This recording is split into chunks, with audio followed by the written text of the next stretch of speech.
This side is for the international faculty and this is for the national faculty, and remaining everyone can sit anywhere. So I will be more than happy to please settle down so that we will start our session.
Thank you very much. I'm sorry we are a bit late because my AV was not signaling me, so I was waiting for him to start with our session. So, Bismillah ar-Rahman ar-Rahim, I'm going to invite our chairperson for this session, Dr. Ehsan Mahmood. Dr. Ehsan Mahmood is currently working as a consultant clinical radiation oncologist at Shafa International Hospital, Islamabad. And he's a well-known figure, and everybody knows him, so I'm not going to introduce him anymore. Yeah. Following to him, the panelist, I request to Dr. Nadeem Pervez. Is he here? Our international delegate, Dr. Nadeem Pervez. Anyway, he'll join us very soon, and I request Dr. Allah Rakha Adil. He is here. As a panelist, please take a seat. Dr. Allah Rakha Adil is actually a director, Minar, which is in Multan, and Atomic Energy Center. It's a huge center, and this gentleman actually very hardworking and very strong person. And important part of everything is this, he is my class fellow. And Allah Rakha Saab is always a very respectable for me every time. He's a strong struggler and he achieved this post with a very hard work and passion in oncology. And I admire him a lot every time. Our next panelist is Dr. Saifur Rahman. Sir, aap hain yahan pe? Please, Dr. Saifur Rahman is currently actually heading oncology department at Allied Hospital, Faisalabad. He has been a very instrumental personality. He is a Nishtarian, graduate from Nishtar, 1 year senior to me, and very silent person, but he is now very expressive. And he is our panelist.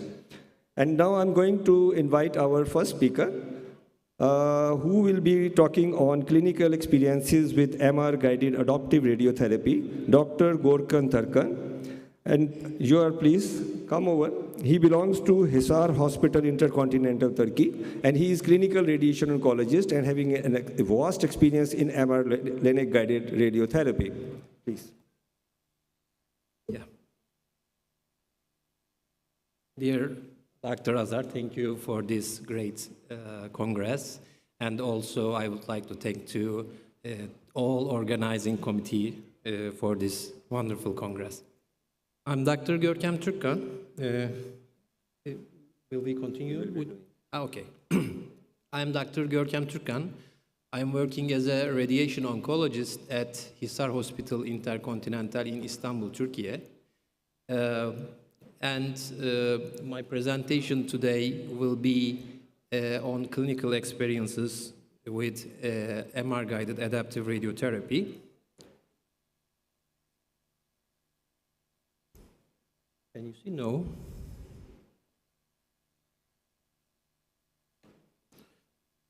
Okay. Okay. But there is something wrong here, I think. Now, okay, it's okay. Yes. Firstly, I would like to briefly inform you about our clinical infrastructure. We have 3 treatment machines, including Elekta Versa HD, Elekta Unity, Flextron HDR brachytherapy, and we have 1 CT simulator. This is a new radiotherapy clinic, and we have been providing advanced radiotherapy treatments to our patients since 2023. Regarding my experience with Unity, up to now, I have contributed to the treatments of more than 400 patients with over 6,000 fractions in 2 different centers, and I have been working with Unity since July 2021. These data are from my current clinic. On the left, you can see the distribution of our treatments. More than half of our treatments included prostate, brain, and liver tumors. And on the right, you can see our fractionations. And we particularly use Unity device for hypofractionated treatments, for moderately hypofractionated, and especially for ultra hypofractionated, I mean stereotactic treatments. And the highlights of Unity are high-quality soft tissue imaging with 1.5 Tesla MR, online adaptive radiotherapy option, and real-time imaging under the guidance of motion monitoring or comprehensive motion management, and no fiducials are needed during these treatments. And these highlights can enable safe dose escalation, margin reduction, effective irradiation, and even re-irradiation of previously hard-to-treat tumors. Regarding imaging, compared to planning CT images and also COMBIM CT images, we can obtain much more better images with 1.5 Tesla MR Linac device. We can precisely identify targets and healthy organs, and we can also clearly see the boundaries between these targets and organs. And this is important because online adaptive radiotherapy requires high-quality imaging. As we know, the rationale for online adaptive radiotherapy is coming from intra and interfractional changes, anatomical changes including tumor changes, weight changes, and internal movements, variations of organs in shape and volume, and systematic changes in patient setup and positioning are the main reasons for the need of online adaptive radiotherapy in our daily practice. So, the advantages of online radiotherapy are, compared to conventional radiotherapy, we can obtain an instant radiotherapy plan based on the current anatomy of the patient. We can increase dose coverage with reduced geographic miss, and we can also spare healthy tissues better. So these advantages can provide us, especially to our patients, improved local control and better quality of life. With better imaging and reduced setup and anatomical uncertainties, we can enable margin reduction. Therefore, we can easily apply hypofractionated, ultra-hypofractionated treatments and even ray radiation. So online adaptive radiotherapy shifts our daily radiotherapy practice from one plan fits all fractions to one plan per fraction, and this is true personalized radiotherapy. Regarding dose escalation, we can focus on the journey of 50 gray. In the past, 50 gray was administered in 25 fractions. We still use this regimen, but however, with advanced planning techniques, high-quality IGRT, and online adaptive radiotherapy, now we can precisely deliver the same dose in 3 to 5 fractions without increased toxicity. Therefore, in this way, we can achieve more durable responses as a consequence of obtaining a higher bed. This is on Unity workflow for online adaptive radiotherapy. Actually, there are two pathways or workflows.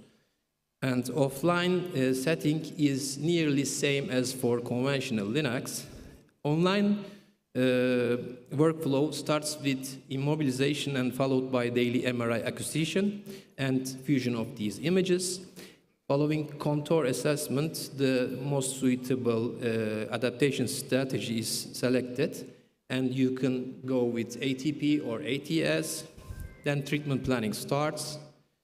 After verification MRI and online plan check, if everything is okay, you can approve the plan and continue beam delivery with motion monitoring or comprehensive motion management. So there are two adaptation strategies. If we compare them, ATP allows for the repositioning of the isocenter of the reference plan. Contours of the reference plan cannot be changed in ATP setting. Re-optimization is minimal and the complexity is low. Time required for ATP is a little bit shorter, and it is best for small shifts. ATS, on the other hand, is perfectly matched for anatomical and positional changes. You can edit contours both automatically or manually. Re-optimization is full and complexity is high. Therefore, time required for ATS is a little bit longer, and it is best for deformation, hypofractionation, and ultra-hypofractionation. And you should better have your radiation oncologist if you use ATS.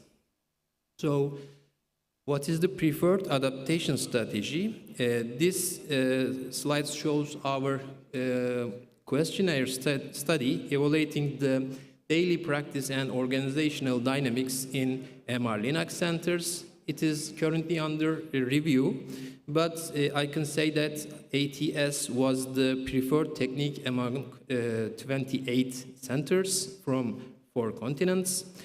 And while ATS was mainly used for mobile tumors, ATP was mainly used for motionless tumors such as head and neck cancer and brain cancer. Total treatment time with Unity may vary based on treatment characteristics, patient's tolerance, and experience of the team. Learning curve is important in this context. We also previously evaluated the effect of the learning curve on MRI-guided prostate cancer patient treatments. And in the first 3 months, while the total fraction time was 48 minutes, in the second 3 months it was 43 minutes. And currently, when we use conventional or hypofractionated radiotherapy with ATP. This value is approximately 30 to 35 minutes. And if we use ATS, it is approximately 40 minutes. But if we use SRS or SPRT, we always use ATS, and this value is approximately 50 to 55 minutes. We are using these numbers to inform patients. Now, I will continue with educational 3 clinical cases. The first case is a 68-year-old man with prostate cancer with a stage of clinical T3B and 1MO. We administered hypofractionated radiotherapy in combination with ADT. You can see the dose paintings and also motion monitoring images on the right. This patient was treated before our CMM installation. And we administered 70 grade to prostate and seminal vesicles, 63 grade to the involved left obturatory lymph node area, and 46.2 grade to the pelvic lymph nodes as a simultaneously integrated boost therapy in 28 fractions. We used T2 sequences for imaging, and we always used ATS adaptation strategy. Before each treatment delivery, I mean in each session, we rechecked, recontoured if necessary, and recreated PTVs, target volumes, and generated new treatment plans for each session. And in and out time was 40 minutes approximately. If we focus into the PTV 63 volume, it was 63 cc in the first fraction, but it was 58 cc in the ninth fraction. You can see the comparison of the first and the ninth fractions on the right. It was 41 cc in the 17th and 30 cc in the last fraction, and you can see the comparisons of 17th and the last fractions on the right. Therefore, we compared to the reference plan, 52% of volume reduction in PTV 63 was observed at the end of the treatment. And therefore, we reviewed also V50 values for back bowel retrospectively, and you can see the values in yellow box. And V50 values for bowel back, we saw 62% of volume reduction when we compare it to the reference plan in total. This case is a good example of how safe dose escalation and better organ protection can be achieved with MR-guided online adaptive radiotherapy. The patient completed his treatment with only acute grade 1 dysuria and rectitis, and he is in the second year of his follow-up with complete response. My second case is a 74-year-old female with metastatic breast cancer. She had oligorecurrence 8 years after complete response to her previous systemic treatments. She presented to us with 1 liver metastasis and 2 para-aortic lymph node metastases. You can see PET-CT and MRI images of these lesions on the right. We offered her SPRT every other day, 50 gray for her liver metastasis and 40 gray for her 2 para-aortic lymph node metastases in 5 fractions and in 1 isocenter. We used ATS as an adaptation strategy and 3D Wayne XT for imaging of these lesions. We also treated this patient before our CMM installation, and in and out time was 50 minutes in average per fraction. I would like to also mention about some immobilization and simulation things. 3 to 4 hours of fasting and shallow breathing during simulation were suggested to the patient, and we obtained both CT images and MRI images for simulation in the supine position with arms above head. And we used medical corset since we don't have abdominal compression device, MR-safe compression device. We used medical corset. We always use medical corset for decreasing the movement. Since we also don't have a respiratory monitoring system, we are obtaining 3 slow CT images. You can see these images, the fusion of these images on the right. We obtain 3 slow CT images, then we fuse them, and we acquire a cine image, as previously described by Lagerward et al. In the medical literature. We also use PET-CT and MRI images for fusion to detect our target's volume better. Then we identified ITVs for targets and also for organs at risk. You can also say that PRV. And then we generate PTV by adding 5 millimeters of margin to create PTV because we used motion monitoring guidance for this patient. Therefore, we use 5 millimeters of margin adding. For MRI simulation, we obtained so many MRI images, MRI sequences, but for this patient we use 3D Vein XT sequence. However, there is no standard method for selecting the best imaging sequence specific to a treatment. You can see the dose painting images for 25 and 50 gray on the right.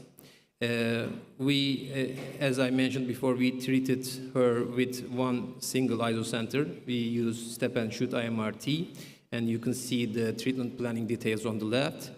But we know that dose escalation improves local control, but we should stay in somewhere, and we should respect to dose volume limitations. In this context, we also use TG101 and Sabre UK dose volume limitations in our clinic. And on treatment day, we are using a premedication package including hyoscine butylbromide, pantoprazole, and granisetron 30 to 45 minutes before each session. Since also we did not have CMM at that time, we completed her treatment using MM, and you can see both liver metastasis and para-aortic lymph node metastasis under the guidance of motion monitoring. After obtaining MRI images and fusion, in the contour adaptation setting, we use deformable registration. You can see on the right the simulation MRI for planning and the first fraction with deformable registration. I can say that deformable registration saves time, but editing and review is still needed. Yellow stars show the contour correction needed areas on the right. But contour edits can be limited to 2 to 5 centimeters of ring around PTV, so please do not waste time with unnecessary sensitivity. Total treatment time per fraction was 48 minutes in average, and mean on time was 15 minutes for these treatments. We used ATS, optimized shape functions. These are, the area of medical physicists, and we scale those, and we give the highest dose as we can give to the patient in a safe way. And regarding treatment response, we always obtain MRI and PET-CT images after for this patient 3 and 9 months after SBRT. We observed partial response 3 months after SBRT and complete response 9 months after SBRT. You can see the MRI images. DVI images were also consistent, and PET-CT images were also consistent with the MRI images. She completed her treatment with grade 1 to 2, even we give premedication package, nausea, and she is in the 18th month of her follow-up with complete response, and she is getting her adjuvant systemic treatments. And my last case is a 65-year-old man with pancreatic carcinoma. He had a Whipple operation, and he then received adjuvant chemotherapy. 8 months after operation, on his PET-CT and MRI images, only tumor bed recurrence was identified, was observed, and on our tumor board, we decided SBRT for this lesion. A similar workflow to the previous case was also implemented for this patient. However, due to the target's proximity to dose-limiting organs, we are creating subvolumes near dose-limiting organs such as jejunum, ileum, colon, and duodenum. For safer and easier planning, you can see these subvolumes on the right. We delivered 45 grays in 5 fractions every other day, and we used 3 millimeters of margin to the ITV since we treated him with CMM. And we also prescribed 30 gray for jejunum, ileum, colon, and 25 gray for duodenum as a respect to SABR UK and TG101 those volume limitations. And in and out time was approximately 45 minutes in average per fraction. And you can see the CMM images of this patient. We treated him under the guidance of CMM and gating envelope strategy.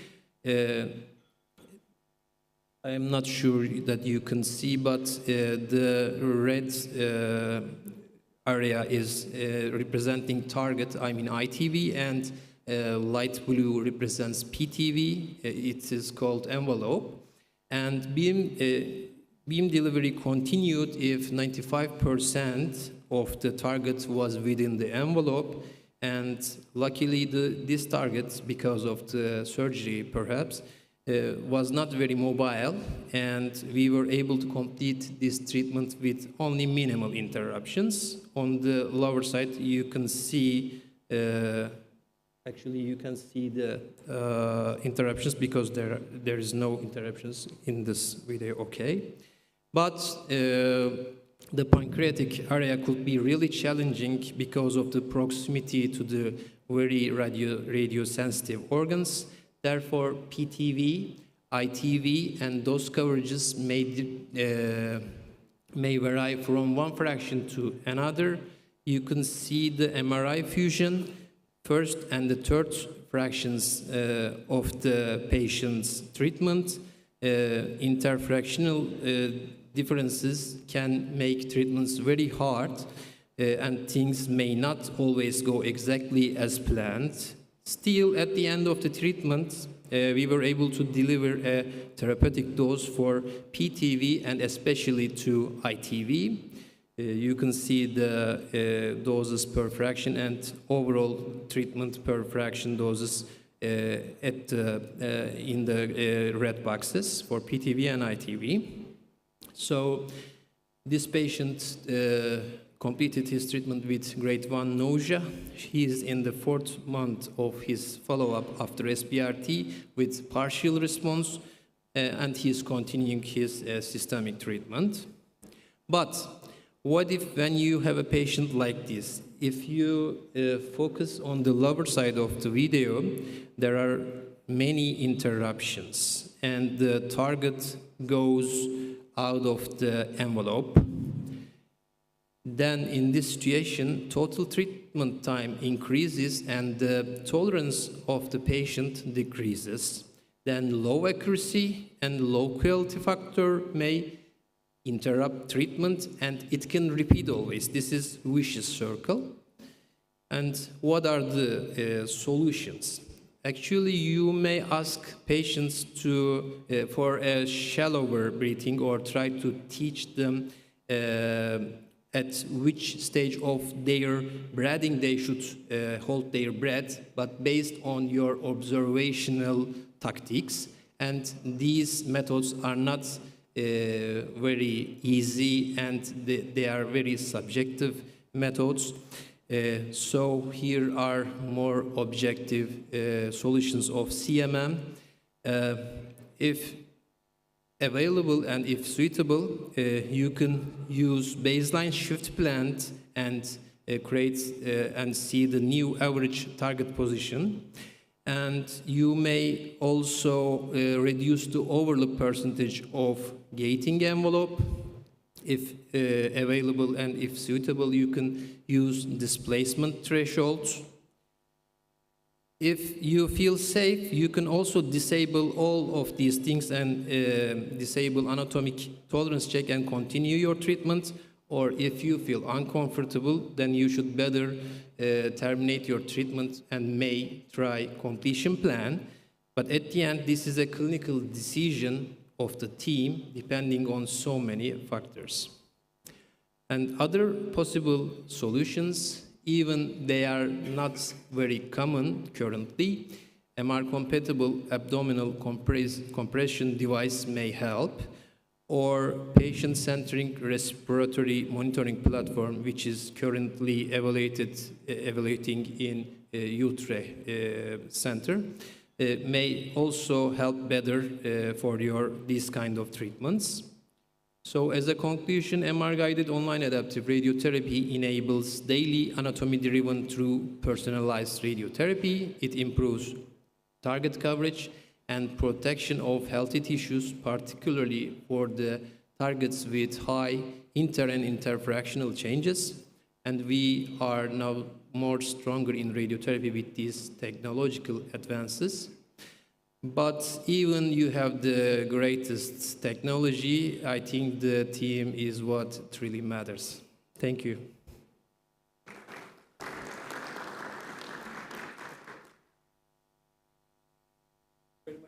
You're welcome. Questions? Okay.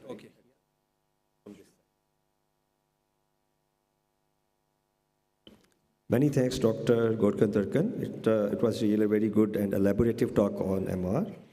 Now I will invite my dear friend, Mr. Umair Zafar, who is a senior medical physicist at Sleep Memorial Hospital, Lahore. He will be talking about the role of hyperarc in intracranial stereotactic radiosurgery. This gentleman is very hardworking and have been working in Shaukat Khanum Hospital for a long time. And at that point in time, I find him a very humble and very energetic physicist who can actually hold the very new setups as well. So he actually started the Sleep Memorial Hospital, and at this point in time, they are using the rapid arc as well, and they are doing for the SPRT in next stage. So, Umair, thank you very much. Assalamu alaikum and good afternoon. Thank you very much. And I thank this PSCO for giving me the opportunity to present here. So, like Dr. Azhar Rashid has already introduced for me, thank you very much. I'm working at Salim Memorial Hospital, which is a 350-bedded hospital with a special focus on cancer care. The department is new. We have just started 3 years ago, and we have only one machine, that is a vital beam machine.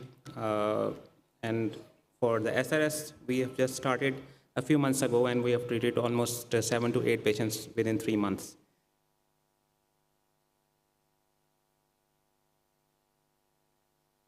So, stereotactic radiosurgery is a non-invasive radiation technique that delivers a very high dose of precisely focused radiation to a defined target, usually in the brain, in one or few sessions. So, a brief history. Back in 1950s, the concept of stereotaxy was developed in neurosurgery to localize brain targets using a 3D coordinated system. Then in 1951, Professor Lexell, a Swedish neurosurgeon, introduced the term stereotactic radiosurgery, and his idea was to use radiation instead of a scalpel to create a precise lesion in the brain. In 1967, Lexell and Bors Larsen developed the first gamma knife in Sweden, which used a cobalt-60 source with more than 200 beams converging on a single intracranial target. So that was initially used for functional disorders such as trigeminal neuralgia and movement disorders. Then in 1980s, the concept was expanded beyond trigeminal neuralgia to AVMs and meningiomas, acoustic neuromas, and pituitary adenomas. In 1980s to 1990s, the LINAC-based SRS was emerged on the surface, initially starting with circular cones. With the development of stereotactic frames and high-precise patient immobilization accessories, the sub-millimeter accuracy was achieved. And as the Linux were more available worldwide compared with the gamma knife, so it gained more global adoption. Then came the role of imaging in 1990s with the introduction of MRI and 3D treatment planning systems. So SRS became the standard for brain metastasis. And in 2000s, emergence of CyberKnife allowed real-time tracking and non-isocentric beam delivery. So the concept expanded beyond the brain, like spine, lung, prostate, liver, often termed as stereotactic body radiotherapy. So in current times, starting from 2010, there is a lot of integration and medical physics work being done with VMAT and flattening filter-free beams, which enabled dose rate up to 2400 MUs per minute. So it was moving forward with a great advantage using cone beam CTs and 6 degrees of freedom couch. In 2017, HyperArc was introduced by Varian Medical System, and my whole topic here is to briefly explain the advantages of this HyperArc and the tools which we are using as a medical physics and oncologist in this planning workflow. So this HyperArc uses a single isocenter approach, and it can treat multiple brain tumors in one session without repositioning the patient. And it delivers radiation using highly non-coplanar beam arrangements. So the main focus of this HyperArc is to achieve safety, quality, efficiency, and consistency. So I'll briefly explain the planning workflow. So starting from the Encompass mask. So the HyperArc comes with a base plate, which is specifically designed for the brain SRS mask. So this mask is, the design of the mask is already there in the planning system, so which gives more advantage. It is more precise. So you can contour and delineate the mask inside the planning system. So the actual idea is to give you the treatment plans which are totally collision-free as you are moving the couch and using different non-coplanar beams. So this comes with 3 different color-coded scheme. Like if your couch is more close to the gantry, then it gives you the red, and then different colors are there. So this gives you initially an idea that how your plan will be on the machine. Then in the planning trajectory, you can give your doses to different PTVs, define different lesions, and you can say that you can see that different arc models are you can define here. Like if you are treating the tumor on the left side, you can skip the arc on the right side. So this model is there in the system. The most beautiful, I can say, and useful tool is the collimator angle optimizer. Whenever we plan a patient with different angles and different couch rotations, so it is very tricky and difficult part to select the collimator angle because you cannot visualize the lesions, the small lesions in different angles. So this tool is very helpful that it automatically selects the best collimator angle for you in the different arcs. Then in the optimization window, there are two more tools which are more helpful for the planning phase. One is the SRS NTO, and the second one is ELDO. So I'll explain how these work. So the NTO is a normal tissue objective which you define in the planning workspace. Like you can see, the two curves are there. One is blue and one is red. So the plans which which use the SRS NTO, that is shown here as a blue line. So it gives more dose gradient, which is more required in the SRS plans. So almost you can achieve 18% dose gradient with this SRS NTO. So your dose fall off and dose gradient is more better. Then there is another issue when you plan a patient with different lesions, like 4, 5, or 6 mets. So you cannot achieve the same dose level to all the mets. Like if there are some big lesions, you can achieve 95% doses, and for the smaller lesions, there is more hotspot. So actually, the similar dose level or dose constraint is required along all the mets. So with the help of this automatic low dose objective, it works with a relative normalization value. So it pulls all the values which are more older. So it gives a more unanimous dose distribution along all the mets. So talking about the delivery, the patient come in and you fix it with the immobilization and compressed masks, and you take the CVCT for initial setup. And with the 6 degree of freedom couch, it perfectly aligns your patient, giving a 6 degree of freedom movement. And with just a single button, the treatment is done. So initially, if you are starting, so I recommend that you should go inside for each arc rotation, and you should have a virtual dry run before actually turning the beam on. And then when you are more confident, maybe 15 or 20 cases, you can give it fully automatic treatments with just a single button. So the whole process from the patient setup, CBCT acquisition, image matching, automatic treatment delivery, it takes around 14 to 15 minutes. So just a description how it works.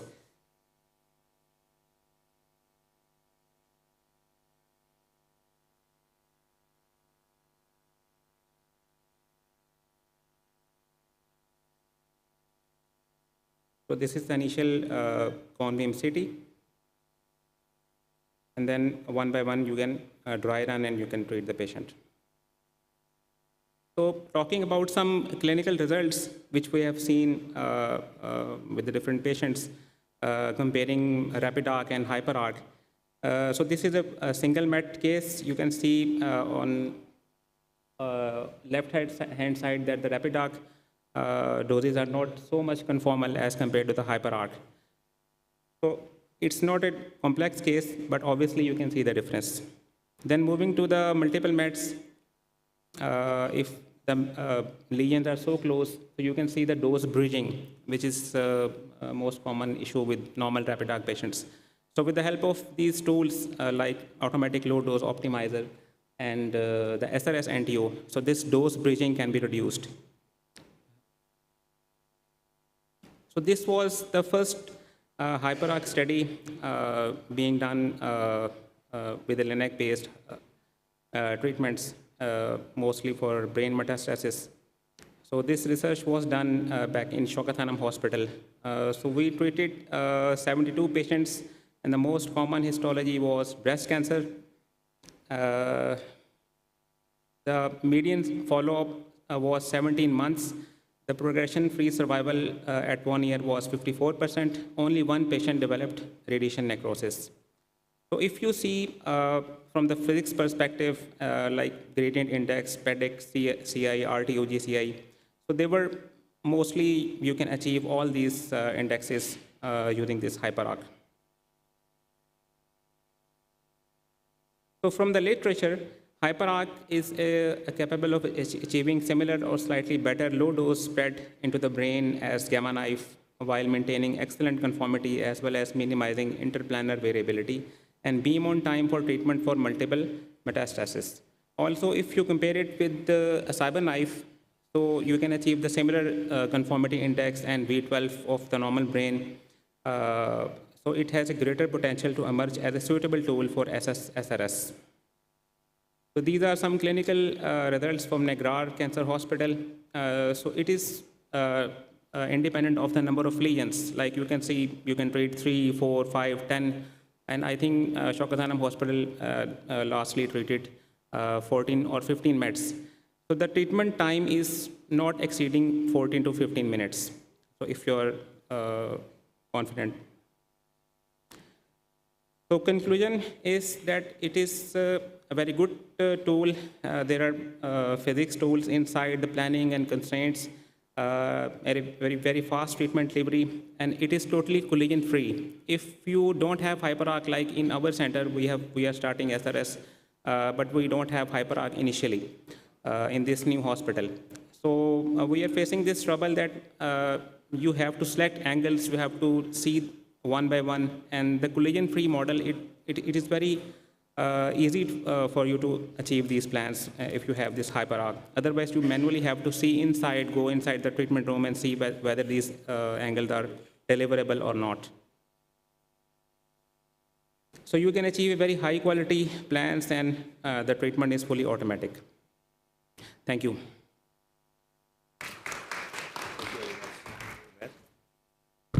Thank you very much, Umair. It was really a very elaborative talk on hyperarc. Now I'm going to announce a person. Everyone knows him. Very lovely chap.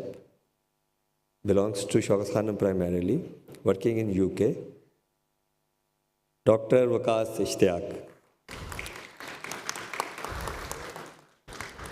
He will speak on evolving impact of CDK4/6 inhibitors on treatment pathways in HER-positive, hormone-positive and HER2-negative early and advanced breast cancer. And this chap is the one जिसके लिए मुझे ज़्यादा तारीफ करवाने की ज़रूरत नहीं है. He will speak by himself and become the introduction. Sir. Thank you, Dr. Azhar, for a wonderful. Assalamu alaikum. Good afternoon. After two wonderful, heavy-loaded talks on radiotherapy, I'm going to give you a different flavor this afternoon, and that will be on the systemic treatment. How many of you guys treat breast cancer? Can you raise your hands, please? Wonderful. So that means that I will be talking to people who are doing the breast cancer, and those who are not doing breast cancer, it will be an opportunity for them to know about this new evolving paradigm of treatment. So, yeah, that's fine. These are my disclosures, and the agenda of my talk today is comprised of these 7 areas. Introduction to the CDK4/6 inhibitors, what they are, what are their role in early breast cancer, endocrine resistance. That is a very important aspect to discuss before we discuss the role of CDK4/6 inhibitors in metastatic breast cancer, their toxicity, and should we combine it with other treatments like anti-HER2 therapy? Are they safe to give with radiation? So we will touch briefly on all these aspects of the treatment. So let's talk about, this is a complex cartoon expressing the mechanism of action, and CDK4/6 is one of the pathways through which the breast cancer gets derived. And these are the drugs which have been approved so far. Abemaciclib on the top, palbociclib was the first to introduce in this pathway, and ribociclib. So these 3 are approved in United Kingdom by the NICE, and the CDK4/6 is one of the pathways I've said, not the whole game changer, because there are other pathways involved in breast cancer progression or formation. But when you do a deep dive into the pathway, you learn, you need to know that how does the normal pathway work first. So, pointer. So If you look at this one, you can see the cell cycle, and that is very important to understand. Then cell goes through a cycle from G1 to S phase, then G2, and then M phase. So what happens that the cells transition from G1 to S phase is regulated by these cyclin D and CDK4 interaction. And when they interact, it phosphorylates the retoblastoma gene.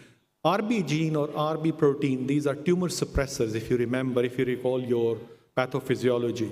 So phosphorylated RB protein releases transcription factor, which helps in DNA synthesis, and hence the cell, thank you very much, the cell produces DNA within the synthetic phase.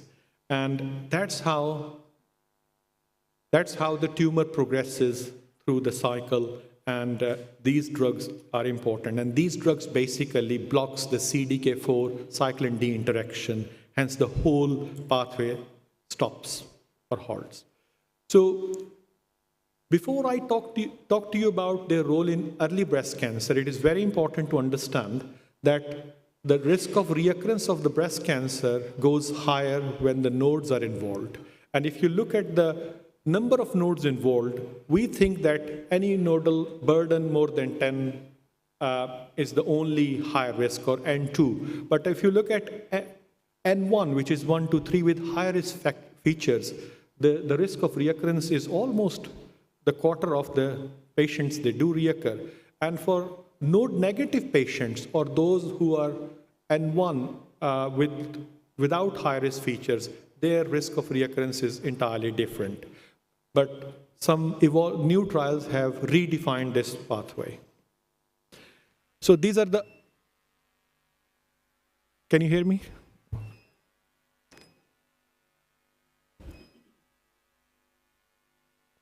Hopefully we'll be back soon, yeah.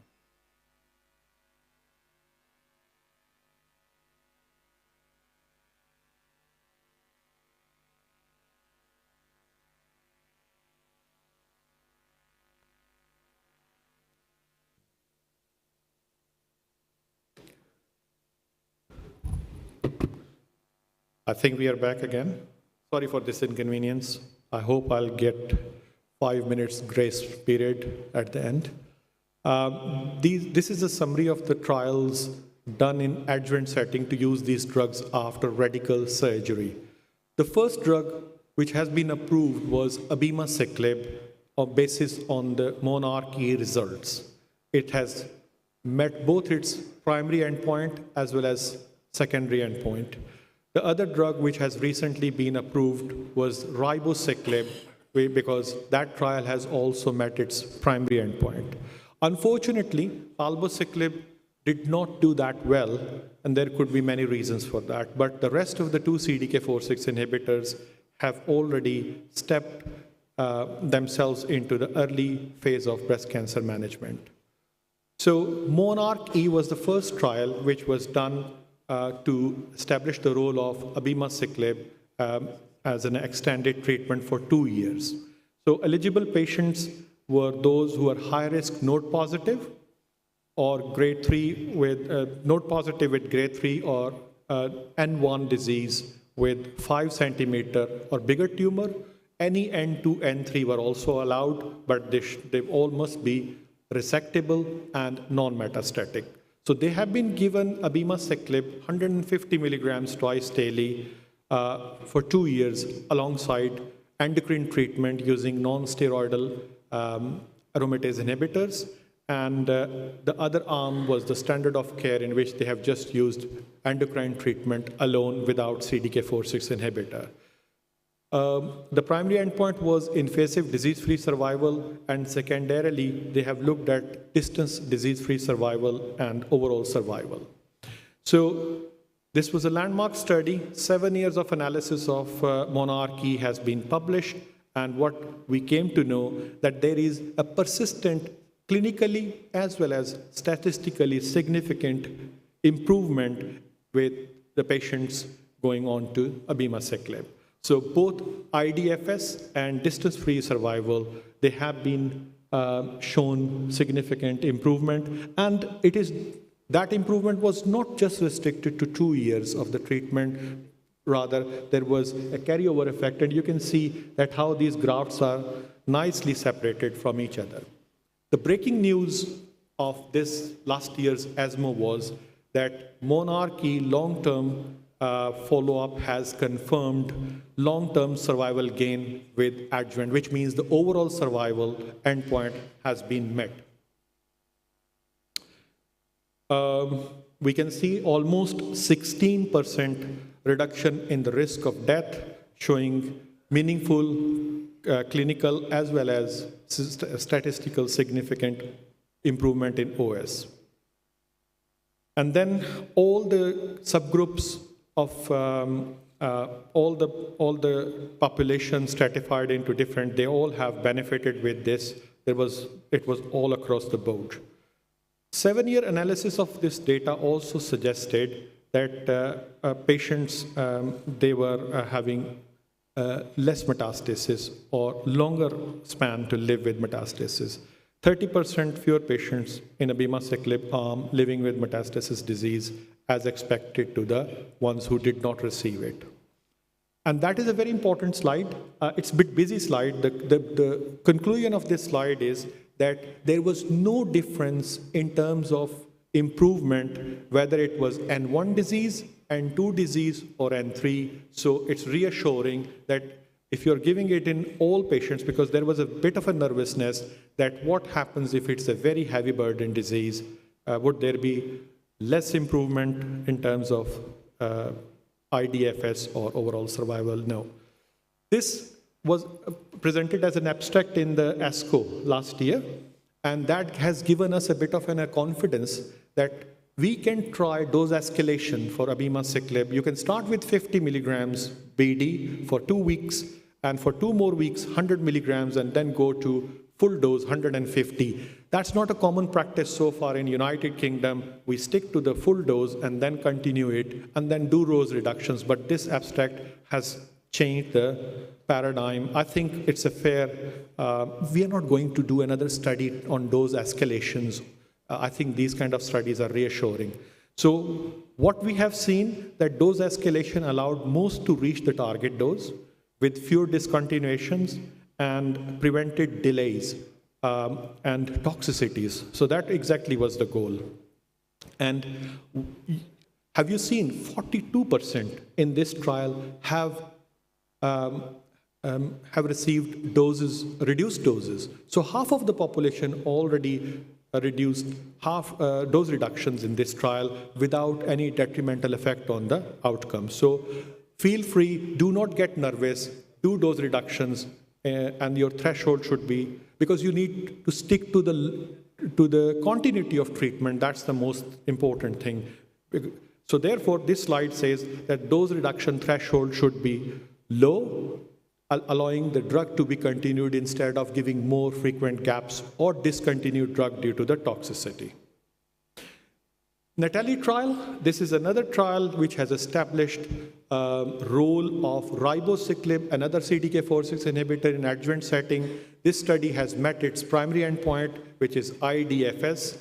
Overall survival still pending because we need more mature, longer follow-up to establish that endpoint. But the good news is that it has broadened the spectrum. It has also included N0 patients with node negative, even grade 2 T2 with high genomic risk, and that has made a difference. So I've just put this comparative slide here. It is not easy to remember the criteria, especially when you are sitting in an MDT and they are presenting a case and you have to make a decision. So the only thing is all abemaciclib patients for adjuvant, they're eligible for ribo. And other than that, node negatives, if they are grade 3, eligible. If they are grade 2, PT2 N0, then you need to look at the genomic risk. That means oncotype 26 or more, and then they're eligible. The only difference is this treatment has been given for 3 years. But keep in mind, this treatment has been given with a reduced dose, 400 milligrams to begin with, instead of 600, which we use in metastatic setting. So the tolerance is better. So abemaciclib for 2 years and ribo for 3 years. Now we go on to the metastatic role of CDK4/6 inhibitors, but this is an extremely important slide, which I include in all my talks on CDK4/6 inhibitors when I talk about metastatic disease, primary and secondary resistance. Because the trials, the outcome of the longer follow-ups and long-term outcomes of all the trials done in metastatic setting, they're giving us quite conflicting results. Therefore, we need to understand that what is the endocrine resistance, because those results, this thing is impacting those results. So primary endocrine resistance, or de novo, which is already there, it could, if your patient develops relapse within the first 2 years of endocrine therapy, and I'm talking about adjuvant, then it will be classed as primary endocrine resistance. Metastatic progression, if that happens within 6 months on your endocrine therapy first line, then it is classed as primary endocrine resistance. When it comes to the secondary or acquired endocrine resistance, in adjuvant setting, if your patient is relapsing after the first 2 years of endocrine therapy, then it will be classed as secondary endocrine resistance. But one relapsing within 1 year of completing adjuvant endocrine treatment, that will be classed as acquired. Metastatic setting progression at or more, which means even the 6 months or longer, they are classed as secondary endocrine resistant patients. Now, instead of going into the details of all the trials, because there are so many trials, if you look at this slide, that gives you a good summary of the trials which have been done, and all the trials have shown improvement in progression-free survival. Paloma studies were done for palbociclib, Monarch studies were done for abemaciclib, and Mona Lisa studies were done for ribociclib, and they have all shown significant clinical as well as statistical improvement in progression-free survival when these agents were given for indefinite period of time until further progression. But when it comes to the overall survival, quite a few of these trials have surprised us. Like Paloma 2 study did not show improvement in overall survival, although the palbociclib was the first leading CDK4/6 inhibitor in the market. And then recently, Monarch 3 data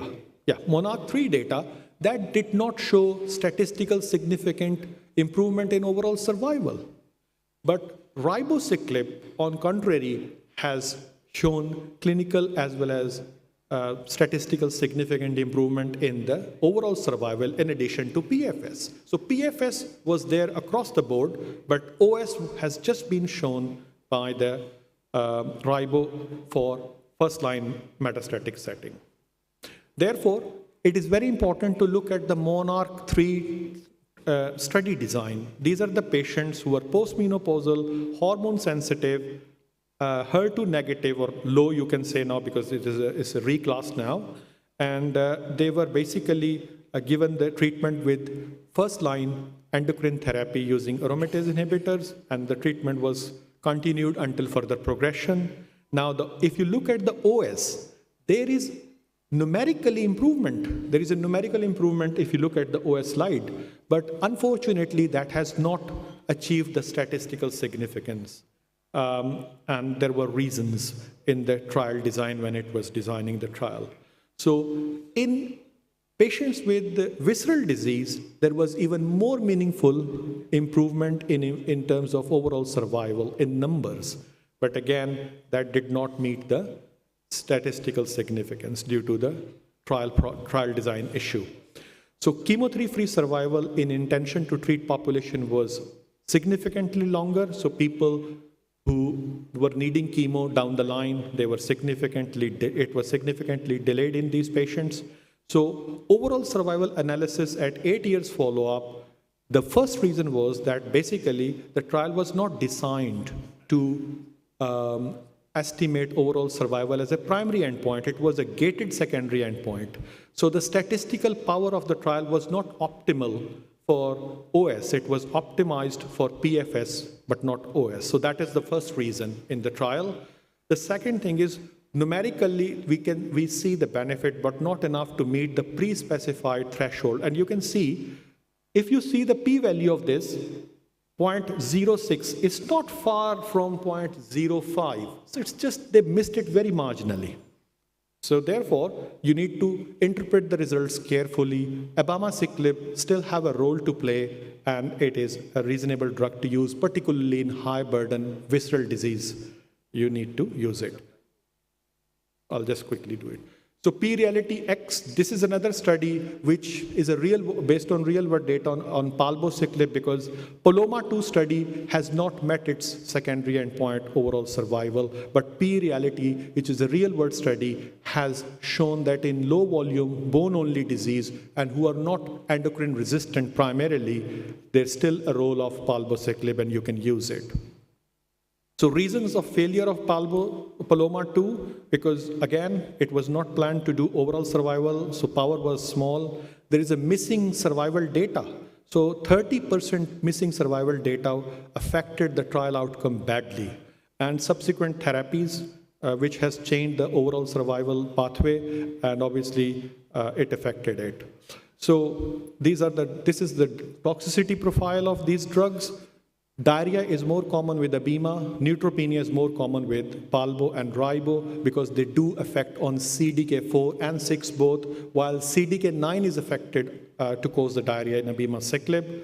Abemaciclib and Ribo both require monitoring for these specific parameters. For Ribo, you have to do additional ECGs to monitor the QTC interval, but Abema and Palbo, you don't need it.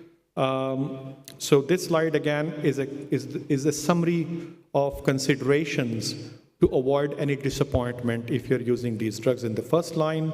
And this is another study which has just established the role of palbociclib with PIK3CA inhibitor and fulvestrant in endocrine resistant patients. So this study basically is a redefinition of the pathway.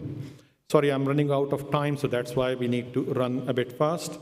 So toxicity profile was okay, and this is the new paradigm. That's where we are going next to shape the pathway after CDK4/6 inhibitors, or to redefine the pathway on CDK4/6 inhibitors.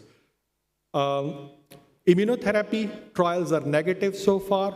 With anti-HER2 treatment, there is some improvement, but still we are in infancy to know more about it. And safety with radiotherapy, again, that's a very important. To keep in mind, radiotherapy was not given concurrently during Monarchy or Natalie trial, which was the adjuvant trials. And none of the palliative trial series have reported number of patients received palliative radiotherapy concurrently during the treatment. So there are retrospective studies, and they did not show any increase in the grade 3 toxicities, but be cautioned, we always put the CDK4/6 inhibitor on hold during radiation, especially if you're doing radiotherapy near lung or bowel, so because there is always a more risk of pneumonitis and bowel toxicity with that. So take-home message is that there is a consolidative role of these drugs in breast cancer, early breast cancer. You better understand the primary and secondary resistance, clarity on the subgroups benefiting with various CDK inhibitors. So again, one size doesn't fit all. Improved patient selection by having better understanding of the toxicity profile, and should wait for further more evidence to establish their role with anti-HER2 treatment for those patients who are ER positive, PR positive, and HER2 positive. So data is retrospective for concurrent radiation, so it's better to be safe than sorry. Thank you.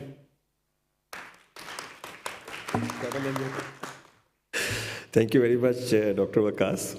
I can understand that he is having a lot of things to speak about, but unfortunately we are having a time constraint, and I believe that the next speakers will follow the timeline. Now I'm inviting our medical oncologist, Professor Mustafa Erman from Turkey. He will be speaking about recent advances in the treatment of hormone-sensitive metastatic prostate cancer. Professor.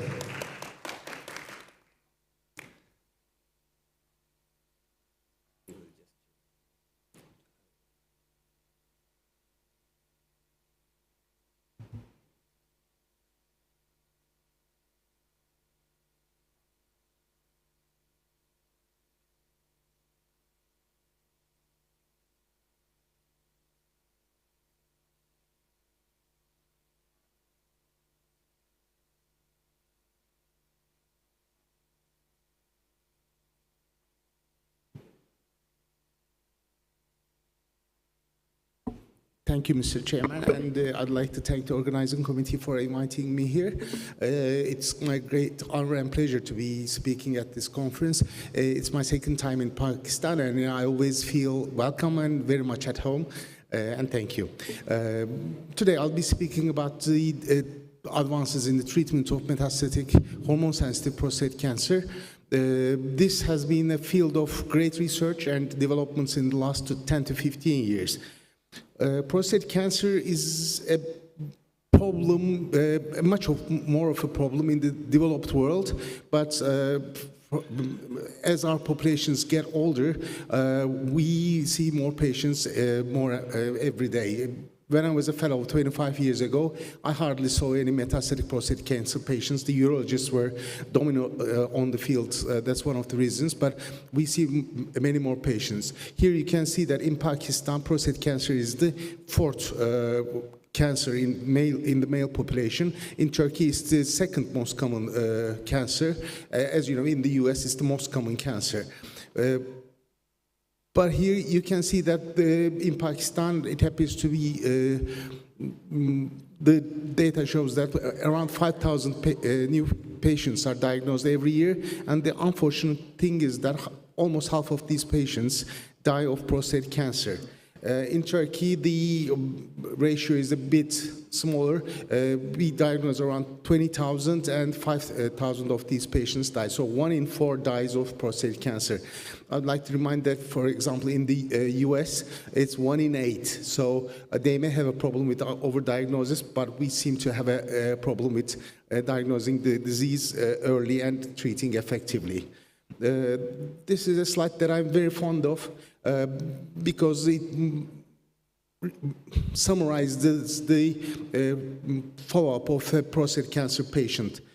For example, you can see that some patients, most patients actually have localized disease at diagnosis. They get surgery or radiotherapy, and many of these patients are cured. As medical oncologists, we do not see these patients practically at all, but some of these patients relapse and they may become metastatic. And some of the patients are de novo metastatic, that is to say they are metastatic when they are diagnosed. In Turkey, this is half and half. About 15% of patients are metastatic at presentation and 85% are localized, 15% relapse, and half of the hormone-sensitive metastatic population is de novo, and the other half is after localized disease. By definition, those who recur after localized treatments fare better. They have, it might be correct to say that they have more indolent disease.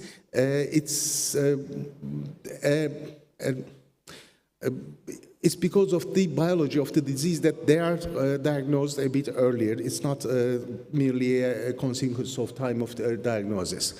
We all know that prostate cancer can be heterogeneous. It's all true for practically all cancers, but for prostate cancer, this is very prominent. Some may be controlled for years and years with very simple treatments, but some progress very rapidly on. So it's very important to be able to define which is which so that we can tailor our treatment accordingly.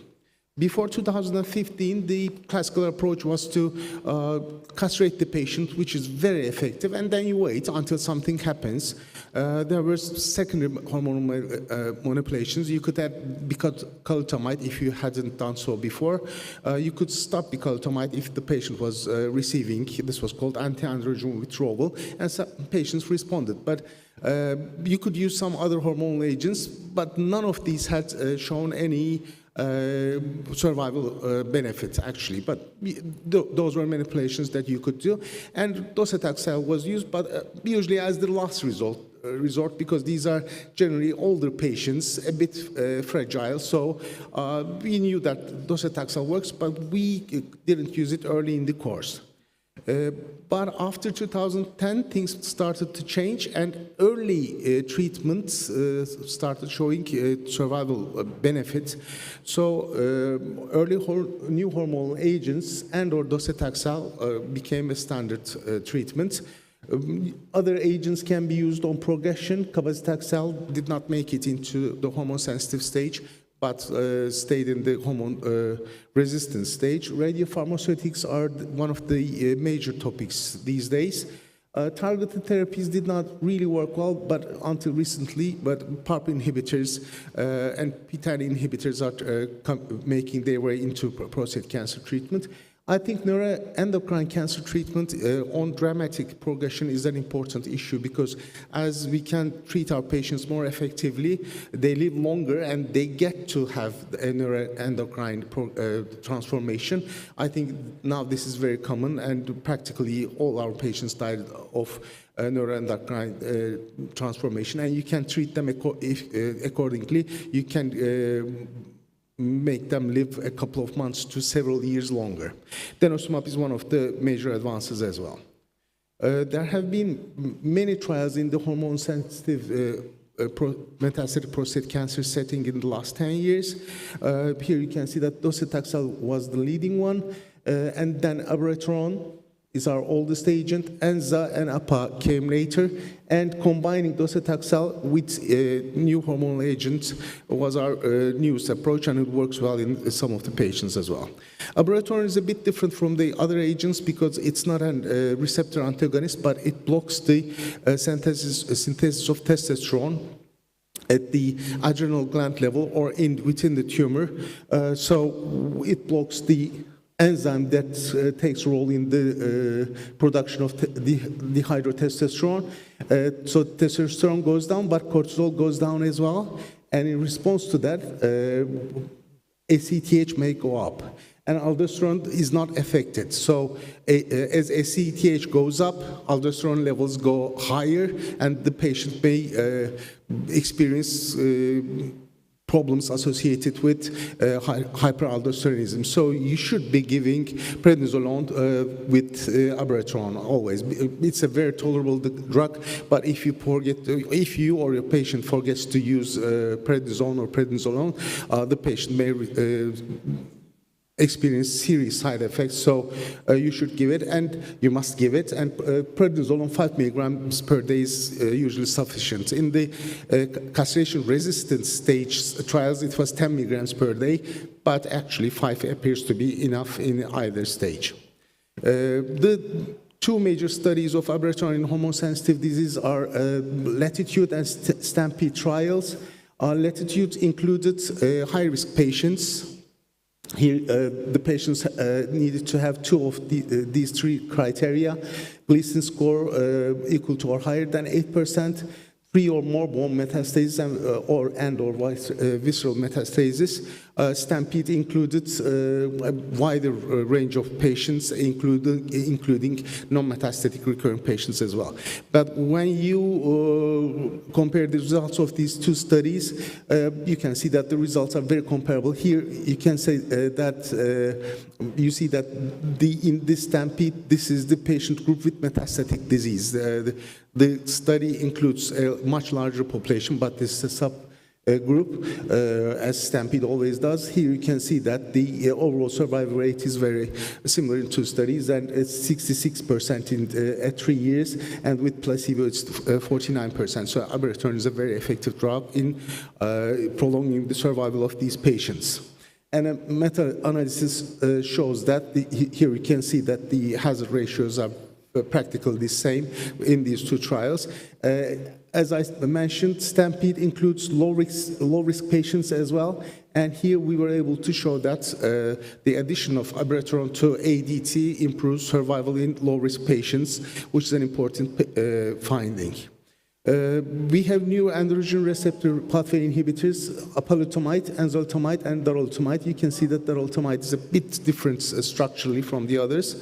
The effect of these treatments on hormone-sensitive prostate cancer appears to be similar. You can see that the hazard ratios are around 0.65 or 0.70. When you add abiraterone to docetaxel, it works fine as well. One point I would like to make is here you can see that with high-volume, high-risk disease, high volume or high risk disease, because the inclusion criteria may be different for some studies. You can see that docetaxel works well in high volume and or high risk disease. AR pathway inhibitors work well as well. But as for low volume or low risk disease, docetaxel does not seem to confer any survival benefits. So it appears that for more aggressive disease, chemotherapy may add something, but for low risk or low volume disease, you might want to keep docetaxel for later stages. As for safety and tolerability, these for docetaxel, we all know very well that this chemotherapy with some usual side effects. With Enza, APA, and abiraterone, the side effect profile differs a bit. With Enza, fatigue is very prominent. Seizures are rare, but you can see them, and if it happens, it's catastrophic. Hypertension is something that may happen. We should not forget that. With APA, you have rash in addition to the usual ones. Abiraterone is a bit different, and cardiac and hepatic toxicities, hyperglycemia, hypokalemia may be more common, but the grade 3 toxicities are in the range of 3 to 5%. So it's practically never severe, but you have to keep these in mind. So the general idea is that these agents work equally well in the treatment of hormone-sensitive prostate cancer, but their toxicity profile and tolerability may be different, so you can make your choices depending on the cost, availability, and the tolerability profile of these agents. What happens if you add hormones to chemotherapy? There's a PSCO study. This was a 2x2 factorial design. Searching for the effect of adding radiotherapy and or abiraterone to standard of care. Here you can see that the population has done well with the addition of abiraterone, but especially when you look at the patients receiving docetaxel and compare docetaxel to docetaxel plus abiraterone, you can see that with high volume disease, there's a very prominent effect. When I saw the results the first time, I said, okay, this is 3.5 months and this is 5.1 months, and we're talking about 1.5 months of overall survival benefit, blah, blah. And I just noted that it is not months, but it's years. It's 3.5 years and 5.1 years. So there's a very dramatic effect on the survival of these patients. Doing more extensive therapy on low volume patients does not really work. So this should be reserved for high volume patients as well. You can see that except for the low volume patients, in general, the treatment works equally well. Darolutamide has a similar study with docetaxel, and the magnitude of effect appears to be very similar. So you can see that with ADT alone, we had an overall survival of 33 months or so in this population. Adding docetaxel made it to the 40-plus months range. Adding abiraterone with latitude and stampede is 50-plus, and when you do the combination, it's more than 5 years now. So if you intensify the treatment for the appropriate patient, you can help them live longer. So in summary, androgen deprivation is still the cornerstone of treatment of hormone-sensitive metastatic prostate cancer. Early docetaxel, abiraterone, enzalutamide, apalutamide, and darolutamide improve outcomes very dramatically. Docetaxel has limited activity in low-volume disease. The effect of these treatments appear to be similar. Safety, tolerability, and quality of life and cost may be important in choosing among these options. Combination of docetaxel with abiraterone and darolutamide yields the best results so far in the high-risk and high-volume patients. This is a slide from my older speeches. Here you can see that it's 2015. It was ADT and docetaxel just made it into the treatment of these patients. In 2023, here you can see that darolutamide does not have a place here, but ABI, APA, docetaxel, and enza were in the guidelines. Now the guidelines have improved drastically, and here you can, for low volume disease or synchronous or metaoccurrence low volume disease, abiraterone is always included in the preferred options, and APA ANZA is for synchronous low volume disease. For metaoccurrence low volume disease, chemotherapy is not ever mentioned, which is correct, I think. For synchronous or metaoccurrence high volume metastasis, again, with docetaxel, abiraterone, and darolutamide is a very good option. In summary, we practically have 4 treatment options for these patients. We can give ADT alone, ADT plus a new hormonal agent, ADT with docetaxel, and all 3 of them, ADT, docetaxel, and a new hormonal agent. I think that ADT should not be used except for the very low-risk patient. It's the patient I define as the patient who's not going to die of prostate cancer. He's going to die of another comorbid illness already. So we should not really worry about the prostate cancer. So it's for a very limited patient population. For ADT plus docetaxel, I think that the use is very much limited now. If you want to use docetaxel, you should be using it with a new hormonal agent. So the main options are ADT plus new hormonal agents, or addition of docetaxel to that combination. ADT plus a new hormonal agent is the most suitable option for most patients. It's good for low and high risk patients. In case of visceral metastasis, I prefer to use chemotherapy in addition as well. And you can choose among these options with your availabilities. Docetaxel plus new hormonal agent is a good option in younger and fitter patients, and it should be evaluated in the patients who can tolerate it with high volume disease, of course. In Turkey, we used abiraterone for a long time. Zytiga is the original, we use it for a long time and it's very effective, but at some point the generics came in and much less expensive, so Zytiga is practically off the market now. Abiraterone is one of the most commonly used abiraterones in Turkey, and it's good that you have it in Pakistan as well. It comes in 2,050 milligram tablets. It's monthly packages. Thank you for your attention.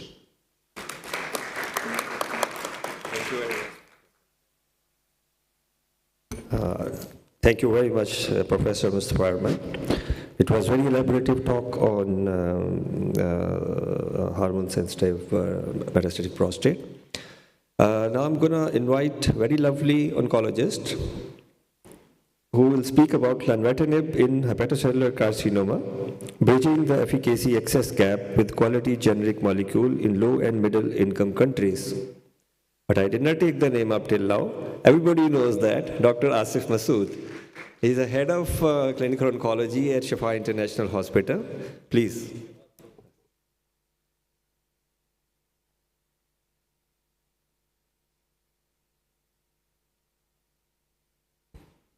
Bismillahirrahmanirrahim. Thank you so much, Dr. Azhar, for lovely words. Lenvatinib in HCC, bridging the efficacy access gap with the quality generic molecules on low and middle income countries. I know the colleagues from abroad will be surprised why I am discussing lenvatinib in the era of MABs. I mean, there are a lot of immunotherapies that has taken place and shown the overall survival advantage in the management of HCC. But the problem is to highlight the issue that we are facing while working in low to middle income countries. What are the different challenges which we face while adapting the new drugs? So we'll discuss all these here. So the objective of my talk will be to highlight the global burden of HCC and its evidence in Pakistan, review of evidence of lenvatinib in HCC, efficacy, the evidence of the efficacy, access challenges in low middle income countries, especially in Pakistan, and the role of quality generics. So we know that it's the 6th most common cancer worldwide, and it's the 3rd leading cause of cancer-related deaths. Primary cause is chronic liver diseases such as hepatitis B and C infections, cirrhosis, alcohol use, and non-alcoholic fatty liver diseases. In low middle income countries, over 50% of these patients, they present with the advanced age disease, and with a 5-year survival is less than 20%. The global burden is increasing with the projection of about 1.4 million annual cases by the year of 2040.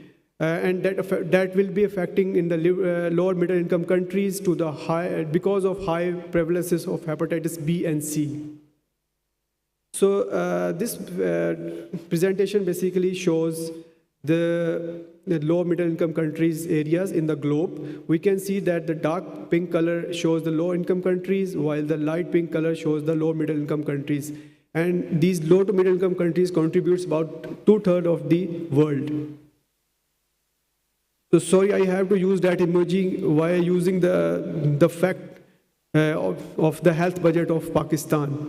The health budget of Pakistan of the fiscal year of 2025 to 26 is only 0.9% of the GDP. Sorry, less than 1%. And you will be surprised to know that it has further reduced from 54.8 billion to 46.1 billion in that current fiscal years as compared to the previous one. If we talk about the provisional per capita health budgets, you will be surprised to know that the Balochistan has the highest per capita budget, and that is about only 2,600 rupees, while Punjab has the lowest, 1,400 rupees. And what is the price of a McDonald's? About 1,500 to 2,000 rupees per burger. So here you can assess that what are the challenges which we face. So this is the first comprehensive report of the cancer statistics of the 4 years that was published as the first national cancer history of Pakistan. That shows that liver and the intrahepatic bile duct cancers are the 4th most common cancers in the Pakistan. And it is estimated that up to 1/3 of these patients with cirrhosis will develop HCC during their lifetime, with the annual incidence of 1 to 8% based upon the long-term studies. So the current treatment of the advanced HCC is, we know that immunotherapy combination with atezolizumab, bevacizumab approved in 2020, and durvalumab with ipilimumab approved in 2022. And these immunotherapies have shown the superior survival advantage. But the problem is that the high cost limit the use in low middle income countries, and only about 1 to 2% of these patients, they can afford this. So TKIs remains the mainstay in the resource-limited settings due to their relatively affordability. So this is a glimpse of the NCCN guidelines. Here you can see that these TKIs are pushed aside and they have become into the other recommendations. But still we have to use these TKIs and we have to rely on that. So these were the trials that has shown, you can see the REFLECT trials that has shown the superiority of lenvatinib over the sorafenib in the terms of progression-free survival, while the median survival was the same. While the IM Brave trial, Himalaya trials, and Checkmate trials, they favors and shows the median survival advantages and progression-free survival advantages of these immunotherapies over the TKIs. So coming on the lenvatinib mechanism, we all know that it acts on the vascular endothelial growth factors and fibroblast growth factor receptors and stops the angiogenesis. So a little bit about the REFLECT trials that was published in 2018. It was a randomized, non-inferior, multicentric phase 3 trial. And all unsectable HCCs with no prior systemic therapy with the child PSCO A and performance status 0 to 1 were taken, and they compared the lenvatinib with the sorafenib. Here we see that the primary endpoint was the overall survival that was almost similar in the both of the arms, that was 13.6 months to 12.3 months. While the progression-free survival was significantly increased in the lenvatinib arm, that was 7.3 months versus 3.6 months. So access challenges in low middle income countries. Number one is the higher drug cost. Branded lenvatinib leads to out-pockets of the expenses for about 80% of the patient, causing the treatment amendments. And the regulatory delays. The doctors who are working here, we know there are a lot of delays in DRAP approvals, and that's why there is a discontinuation of these drugs. Infrastructural barriers, limited healthcare access in the rural areas, fragmented systems like public-private gaps, and low health expenditure that we have discussed, only 0.1% of the GDP in Pakistan. These are the basic challenges which we face while practicing the oncology. The financial toxicity results in non-compliance and worst outcome, so generic could reduce that gap. That unfortunately, that represents a HCC patient in Pakistan. These are not dollars, basically these dollars are shown because all these drugs are imported in dollars. So the role of quality generic molecules. Generic offers equivalent efficacy at the lower cost, about 1/3 of the price of the branded. So key of bridging the gap, it improves the access, reduces the financial burden, and increase the adherence in the middle income countries. Quality assurance is crucial, must match the branded in safety, dosage, and stability, sourced from the reputable manufacturers. So potential benefits are lower public resource use, better compliance, and equitable care. So that is a paper that was published here that shows the effectiveness of generic lenvatinib in advanced HCC in low middle income countries. It's a retrospective cohort study of about 1.5 years carried in 2 Pakistani cancer centers. 56 patients were seen with advanced HCC with a median age of about 40 years. The inclusion criteria was age more than 18 with the ECO performance status 0 to 2 and having the complete blood records. Exclusion criteria was ECO 3 to 4 or having the brain mets. The primary endpoint was progression-free survival accessed via Kaplan-Meier and the modified RECIST for the responses. These are the patient characteristics. I'm not going into the details, but just like to focus you that you can see that about 44% of these patients were having angio invasions and about 23% patients had distant mets.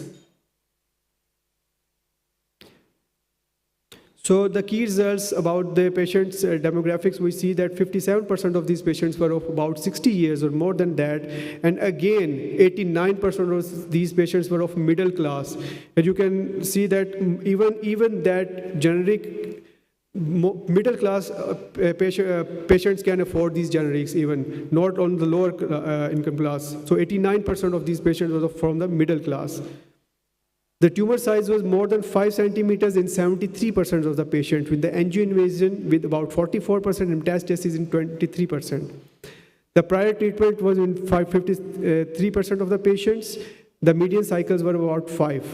Here is the response rate and the survivals. You can see from that bar chart that the modified resist response, about 5.4% got the CR, while 19.6% had partial response, 23% showed the stable disease, while 35% patient had the progression of disease. So the median overall survival was 11.7 months. And we can compare it with the REFLECT trials, where it was 13.6 months, despite of having the more advanced disease that is seen in our patients. So adverse effects were in about 14% of these patients. There were premature discontinuation because of the toxicities. The common toxicities were about diarrhea, that was about 1.8 to 3.6%, hand-foot syndrome, but all these were manageable. So overall, generally tolerable, fewer discontinuation than the sorafenib. It emphasized that the need of monitoring in low middle income countries. So I would say that generic lenvatinib shows near equivalent efficacy to the branded. The progression-free survival is almost equal despite of having the advanced disease in Pakistan. So in lower middle income countries like Pakistan, generic reduces the financial toxicity and improves the compliance. So limitations are we had retrospective trial and we have indirect comparisons. We need more trials here. So in broader context, while immunotherapy is superior, it's inaccessible. TKIs like lenvatinib fills the gap. So at the end, I would say the quality generic lenvatinib is effective, safe, and advanced in HCC in low middle income countries with a progression-free survival almost comparable to the standard trials. The benefits are low cost, improved access, reduced discontinuation, and better outcomes. So I will recommend to use the generics from a reputable sources, advocate for a faster approvals, inclusion in essential list, and multi-sectorial effects to address the disparities. Thank you so much.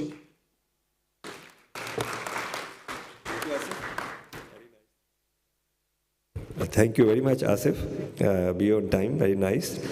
Now it's time to go back to the radiation part. It's a very basic and very important talk now. And we have a pre-recorded talk from Dr. Mohsin Fareed, who is in US at this point in time. For some reasons, he was unable to travel. Initially, he planned, but unfortunately, on the very last minutes, he could not travel.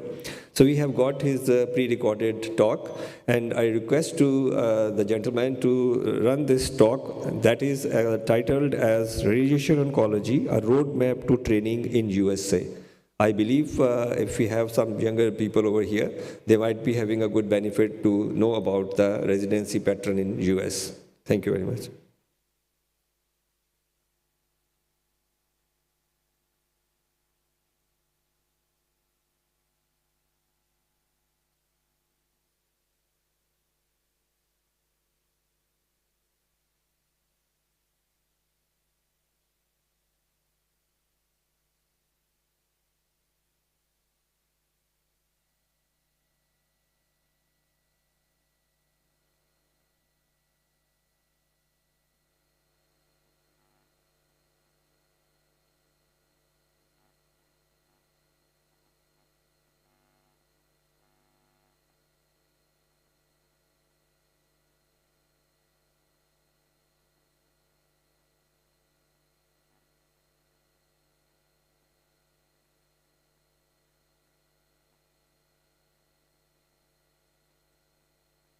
The first of all, this is high impact specialty in cancer therapy. So first of all, I want to thank you, the organizers of PSCO, in providing me the opportunity to talk about a roadmap to training in the United States of America regarding radiation oncology. I have no disclosures. Why we should choose radiation oncology as a field? There are several reasons for that. The first of all, this is high impact specialty in cancer care. We see a mix of patient interaction and technology. This is competitive but also rewarding. And growth in cancer incidence equals the demand for radiation oncologists. What are the various factors that help us in specialty choice for graduating medical students? This is the data compiled by all graduates, especially focusing on the radiation oncology graduates.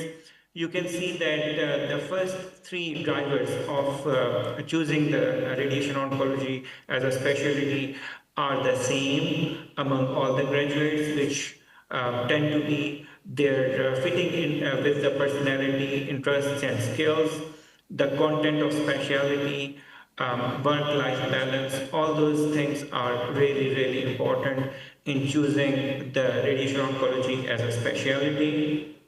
One important thing here is that as compared to all the respondents across the specialties, the work-life balance for radiation oncology is 92% as compared to all other specialties, which is 80%. How the current radiation oncology residents and attending doctors, also called consultants, were first exposed to radiation oncology as a specialty. The highest exposure in deciding about radiation oncology as a career, about 60% of the times, it's a clerkship. Clerkship in America means a clinical rotation or a brief clinical exposure, as we do in the third or fourth year of our medical school. This slide tells us about total United States physicians in radiation oncology in the year 2022, and you can clearly see that there are about 5,600 total physicians in radiation oncology. Among them, white comprise of 60% and Asian comprise of about 25%. In Asian, we categorize Chinese, which are on the top of the list, followed by Indians and then Pakistani doctors. Also, there is something to note here, which is international medical school graduates, they account for about 9% of the total physicians. Here is the overview of the IMG pathway. Of course, we have to do steps, USML steps, step 1, 2, and which is divided into CK and CS. You get ECFMG certification. You should have some clinical experience in the US.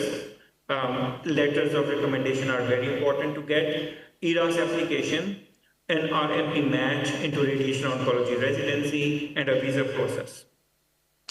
What is ECFMP certification? This is a verification that your medical degree meets the US standards. It is required before starting residency training. Typically, it requires step 1 and step 2 USMLE. The most important thing is to get transcripts and diploma verification. This is typically done from your medical school. Clinical experience in the US is the key for IMGs.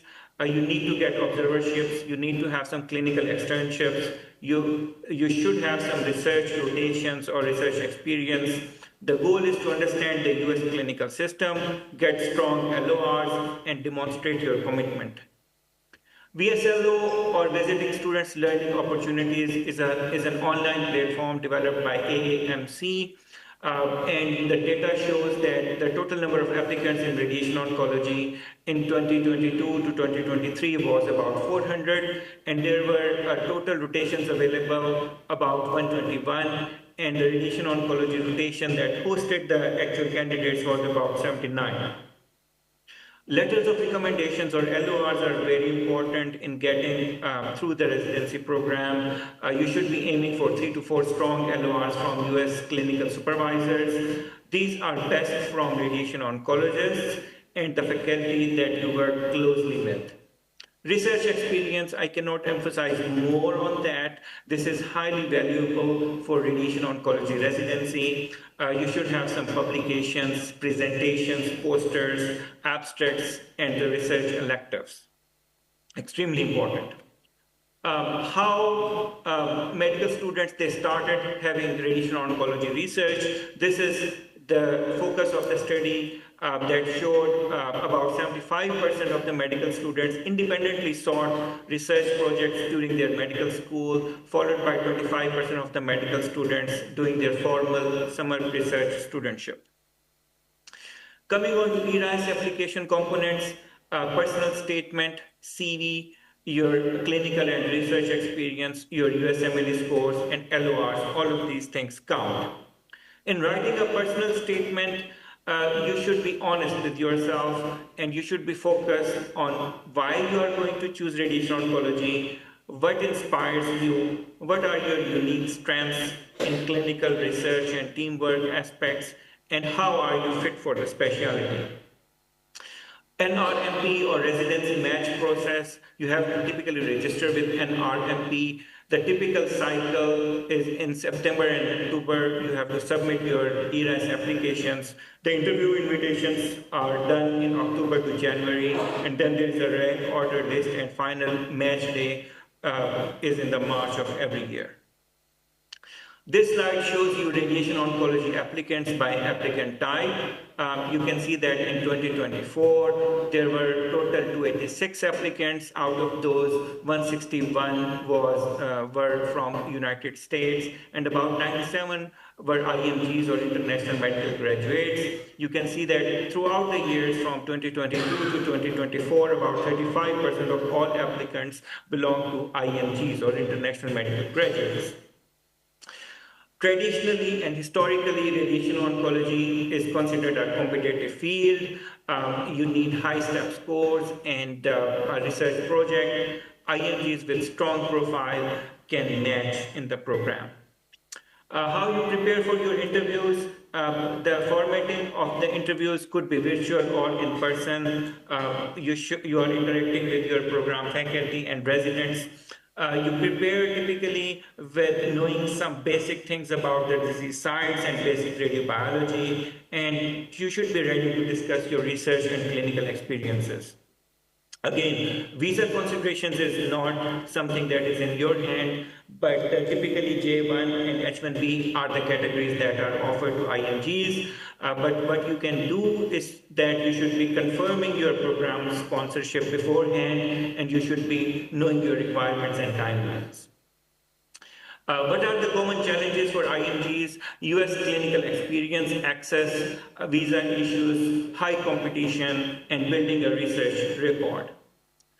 and how you can strengthen your application, what are the strategies. You should be starting US clinical experience early. You should do some research and publish that. You should network with the faculty and prepare for interviews.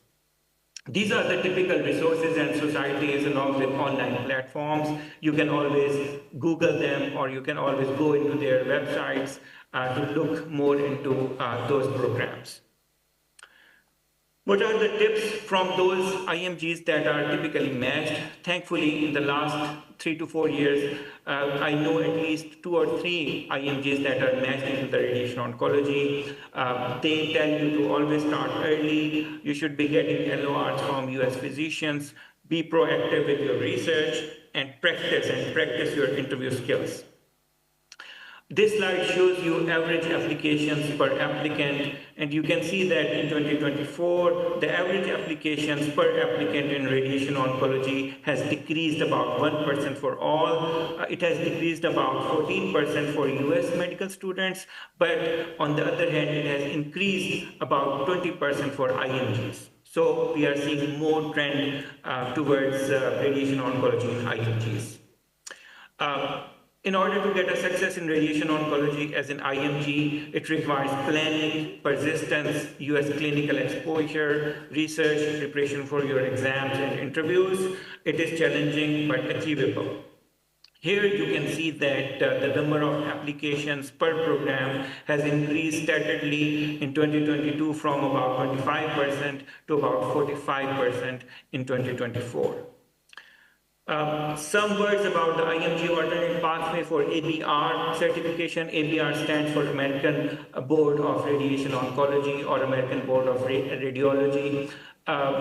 Typically for people or the medical students or the doctors who are coming from Pakistan, they need to have 1 year of their non-radiation oncology training in general medicine, surgery, or its equivalent, and a minimum of 3 years of radiation oncology training. Your FCPS training actually fulfills this requirement. The eligibility is to spend 4 years in an accredited program in the United States of America, either in residency, fellowship, or any faculty position. And it is preferable to complete all those 4 years at one institution, although they now allow 2 institutions at the most. The training can be part-time, and at the end of the training, you have to pass your radiation oncology qualifying exams, and you should be having a proof of a valid medical license in the US. This is a paper that came up in 2017, looking into the decline in radiation oncology residency applications and how we can fix that. They suggested some initiatives. Important of them were to expand the programs in underserved areas, to have augmentation and inclusion of board exams, to examine questions and concerns, inclusion of radiation oncology in medical schools, and creation of non-traditional paths in radiation oncology. In conclusion, the decline in radiation oncology residency is a multifactorial problem, and you need to address it with multifactorial issues. But I see this as an opportunity for IMGs because despite an increase in interest among IMG applicants and recent efforts to decrease the number of available radiation oncology residency positions, a continued surge in the number of positions offered relative to US applicants has led to a growing number of unfilled programs. Here you can see that the percentage of spots filled by IMGs by medical specialty in 2022, the highest number of IMGs go into pathology and the lowest number go into the orthopedics, radiation, oncology. Only about 11% of IMGs go into that program. Similarly, if you look carefully in 2022, there were total positions offered in radiation oncology were around 185, and total number of all applicants were 162. So there were 23 positions that went unfilled. This is very important. I would like to emphasize again that the IMGs here, they have the chance to fill up those positions because the IMGs are showing some, their number is declining for several factors, whatever those are. Some of them are their concentration in urban areas. The others are preferably settling in the big cities. But here we can definitely see that this mismatch creates opportunities for IMGs. This is my last slide that gives you my address information to contact and send me an email if you have any questions. The other thing that I would like to say is that we all have to come out of our comfort zone and grow through our fear zones, learning zones, and then eventually here is the growth zone, which is towards the end of the spectrum, where we can find a purpose, we can live our dreams, we can set new goals, and we can conquer our objectives. In the end, I would like to thank again for the organizing committee for organizing such a wonderful event. I wish I would be there among yourself, but there were some problems or some issues that prevented me from traveling. But I wish you all the best and all the best wishes for your journey. Thank you so much. Bye.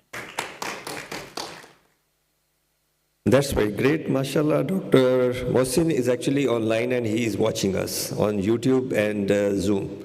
And thank you very much, Dr. Mohsin. These two talks, which are the last talks, which one was from the radiation, Dr. Mohsin delivered, and another talk is actually specified on the special request of Pakistan Society of Clinical Oncology Secretariat. We chose a person who was very caliber, a very high caliber, very high profile speaker, and we requested them to come over to have a very good talk about the medical oncology and oncology evolution. The topic of his talk is From Chemotherapy to Code, the Evolution of Oncology in the Era of Personalized Medicine. And this gentleman is actually a Tamgha Imtiaz and having a very high profile in the field of medical oncology, working in University College London Hospitals, UK, Dr. Khurram Khan.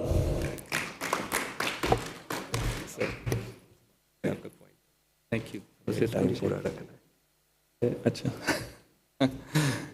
alaikum. Thank you very much for the very kind invite, Dr. Azhar Rashid, the rest of the committee. I'm extremely grateful for your extremely kind invitation for this excellent meeting.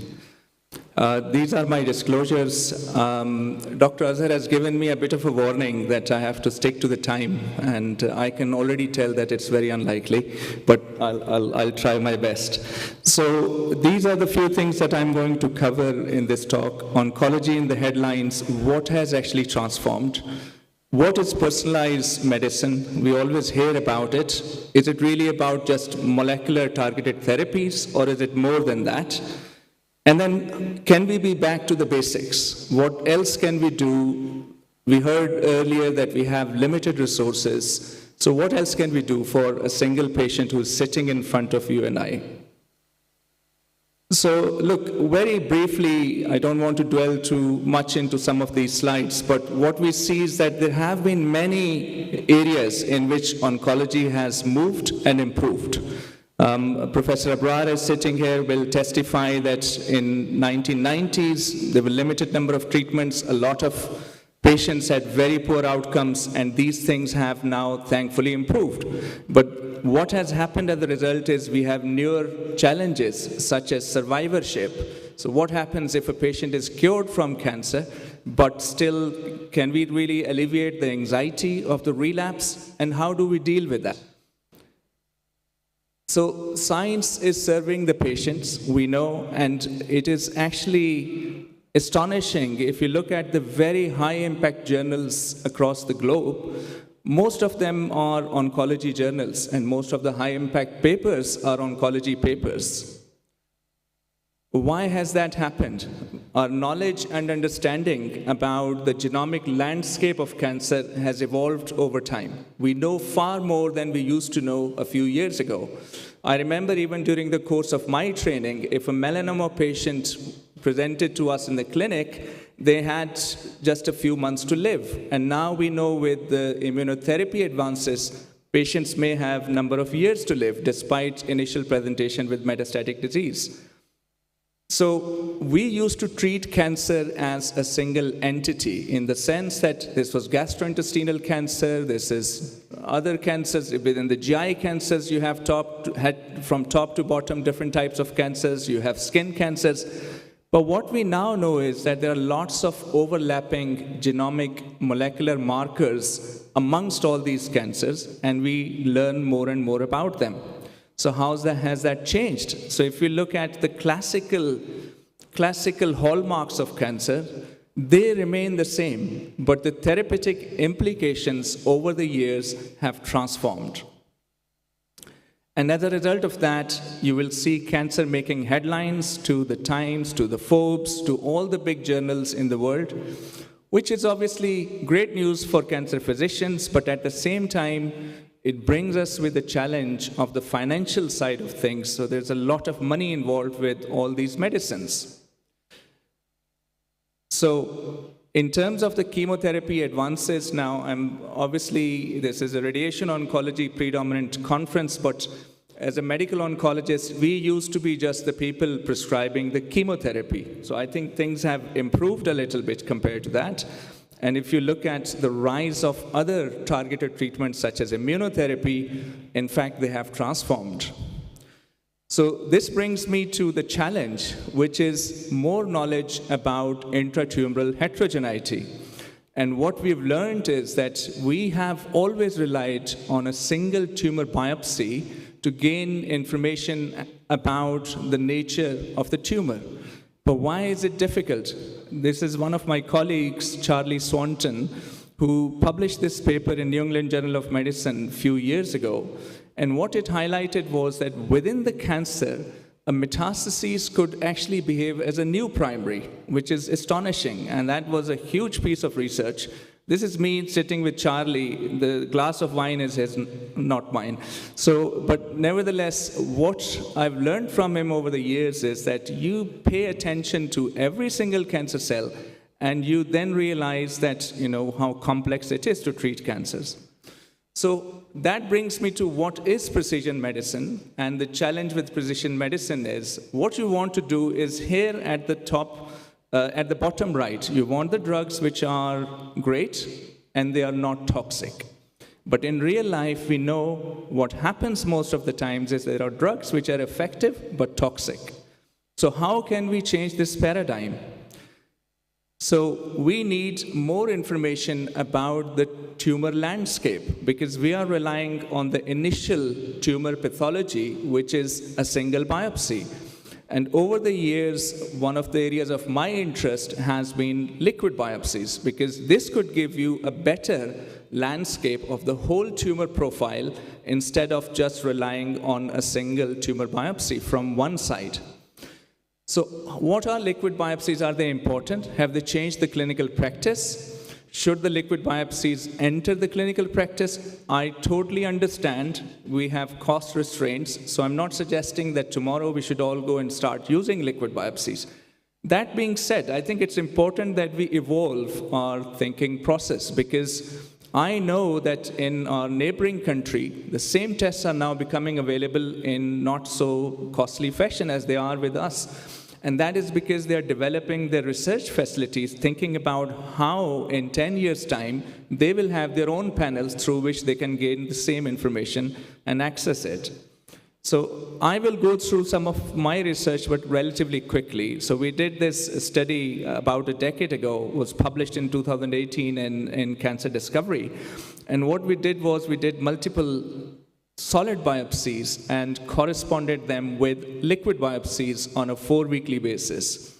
So these were the patients treated with anti-EGFR therapy, which is a more specific thing known to GI oncologists. And I don't want in this presidential section to focus on GI oncology. So I think we can actually extrapolate a lot of information that I would hopefully share in this session. So what we demonstrated was astonishing. So if you look at your screens, you'll see that you have the segment 2 liver met of this patient, you have the segment 4 liver met of the patient, and you have the primary.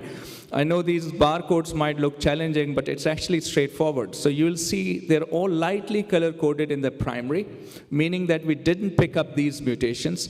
But if you look at the NRAS G12C mutation, it is picked up in both liver metastases, so meaning that they had acquired that or it was there. But if you look at the KRAS V141 mutation, it was only present in segment 2 liver met. And this is, if you think about it, it's fascinating how complex the cancer biology is. So we actually biopsied both mets, segment 2 and segment 4, and they had different genomic signatures. So this is a case example of a patient who had acquired resistance to cetuximab. I am very humble to say that this is a piece of research that we did, and it transformed the practice, because what we showed was that we could actually predict at the time when the patient was still benefiting from the chemotherapy that they were going to progress, which was 8 weeks in advance of what the scans demonstrated. So as a result of that, we could say that this patient would progress early on, and you could stop the treatment, which I'll show how you could change the management of these patients. When you look at what we achieved from this trial was we showed accurate selection was positive. It was possible in all the patients. You could avoid treating them when they would not have benefited from these therapies. And then in others, you could pick up the mutations which could be targeted by other targeted therapies. We also showed very high degree of concordance between solid and liquid biopsies as long as the same type of the procedure was done, meaning that if you were doing very high and deep NGS, you had to apply the same methodology in order to achieve the same results. So this was actually quite interesting. One of my colleagues who was a mathematician said, how far behind we are in science. Andrea Sotroeva, he's a very big mathematician in Europe. And he said, why is it that when people have to predict weather would change, tomorrow there will be rain? Okay, I know it may not be always the case in Pakistan, but people who live abroad, anywhere, unfortunately, we have forgotten saying inshallah because it is so predictive. Next day, you know that the weather will be actually bad when they predict it. Why can't we predict it? And that's where we came up with this mathematical hypothesis in which we could predict about the rate of progression and how we can work differently. Here, I'll just ask you to focus on the fourth graph, which is what I do in my clinical practice. So if the patient have molecular progression on treatment A, I would switch them to treatment B, which means that at the time when they have reversed that resistance due to the selective therapy pressure, we could re-challenge them with treatment A. So you might have seen that anti-EGFR therapy re-challenge trials were developed afterwards when we presented these findings. And now, in fact, you can re-challenge patients with anti-EGFR therapy despite progression. In the interest of time, I'll skip some of these slides. And this is another study that we did. We published in Gut, which was on regorafenib, which is a drug which doesn't benefit a lot of patients. But here we demonstrated that when you combine radiology with genomics, you can again optimize your predictions. And liquid biopsy, again, was a very important surrogate marker here. So this knowledge has transformed a lot of cancers. This is the stuff that we published earlier in 2024, just highlighting the complexity of cholangiocarcinoma clinical pathways. And we showed these data that in patients where we were able to offer targeted therapies, instead of their typical survival of 6 to 9 months, they lived 29 months. And this was despite them being treated in first, second, third line setting, when you would generally expect these patients not to be doing very well. So question is, should liquid biopsies enter clinical practice? My practice has indeed changed, and I'll show you some of the examples. This is a patient with cholangiocarcinoma who came to my clinic. She was Princess Diana's designer. She came with widespread metastatic cholangiocarcinoma. She was given a prognosis of 3 months. I went for liquid biopsies. She was MMR deficient. I gave her immunotherapy. She is completely cured. She's 83, still working full-time. So these things do work. This is another patient with gastroesophageal junction cancer who had widespread metastatic disease, 44 at the time of diagnosis. At the time, immunotherapy was not licensed. This was nearly 5 years ago.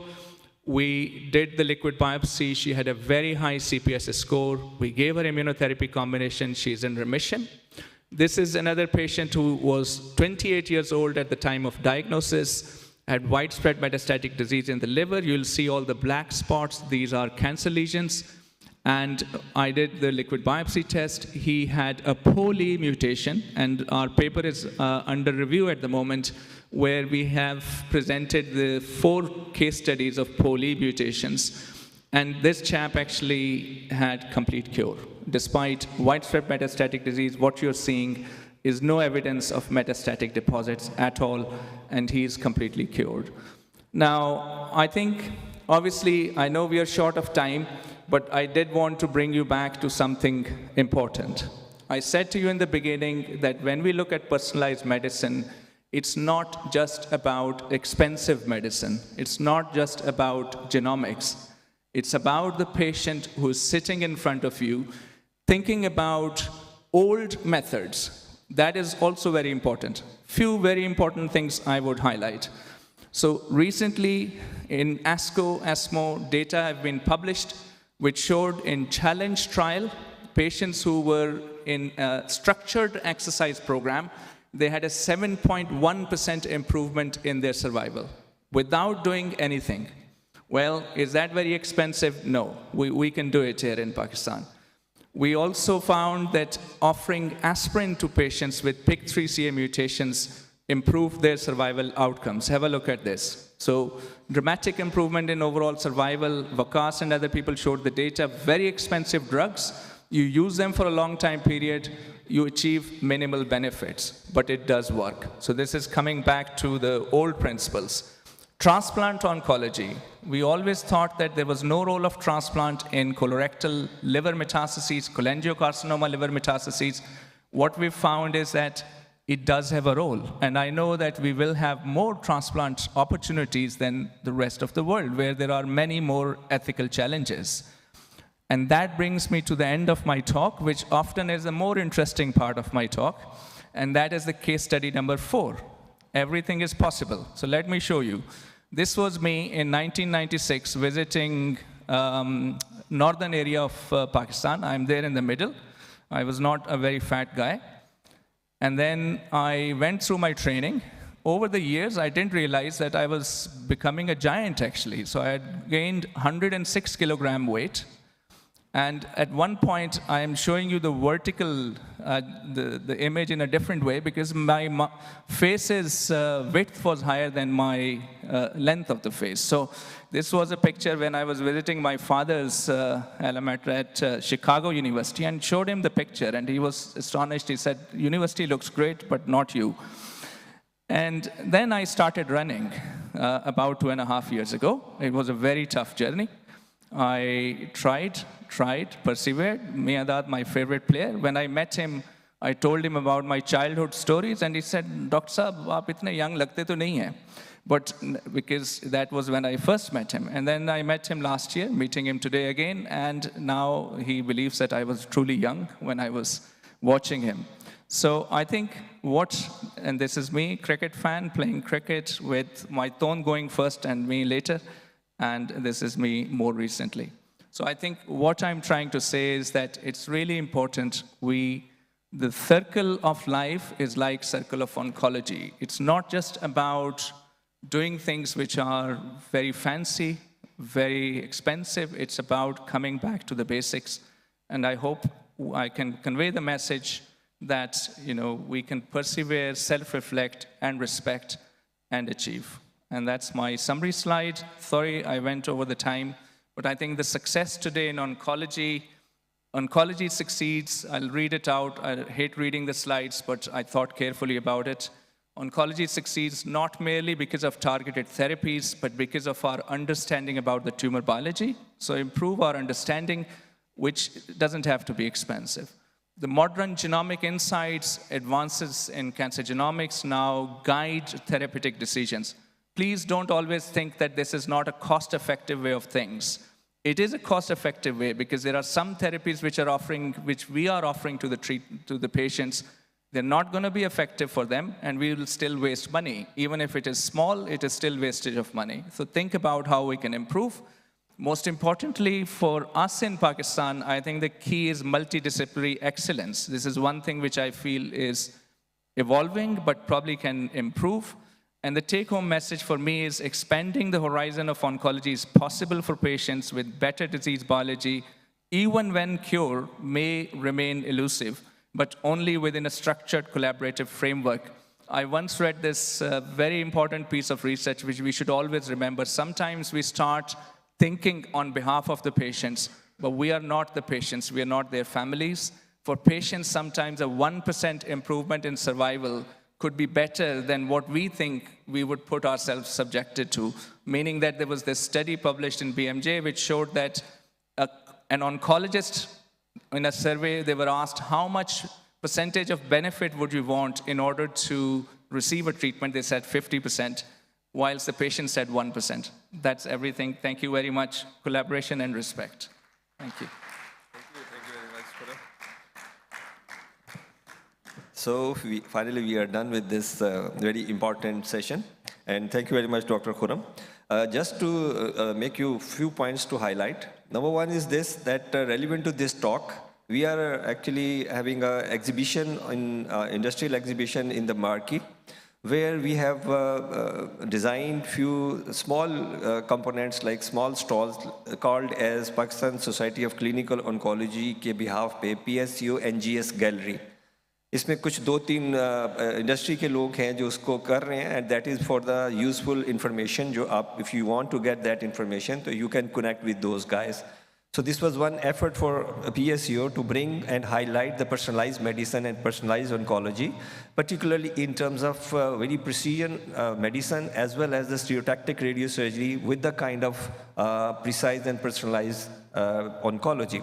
And my friend Dr. Usman Rashid from Shauthanam is here, and he will be actually making an opening for that NGS.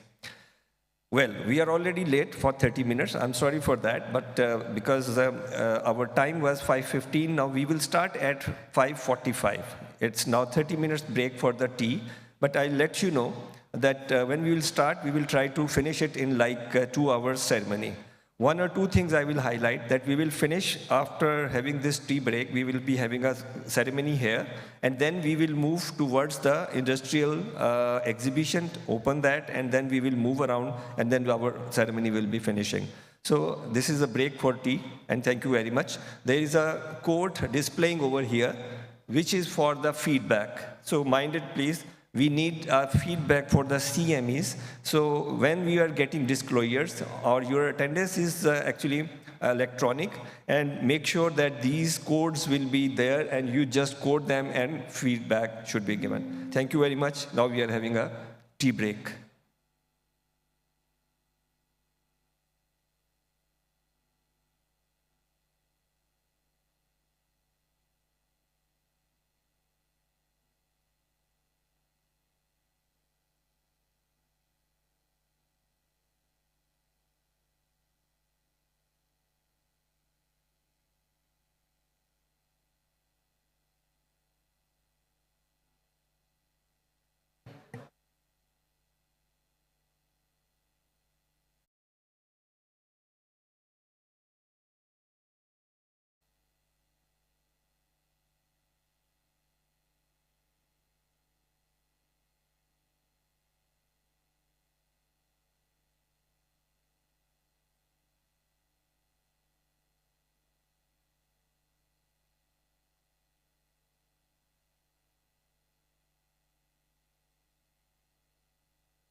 Bismillahirrahmanirrahim. Ladies and gentlemen, please have a seat. We have to start at 5:45, please.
I request you all to please settle down so we can start the inauguration ceremony.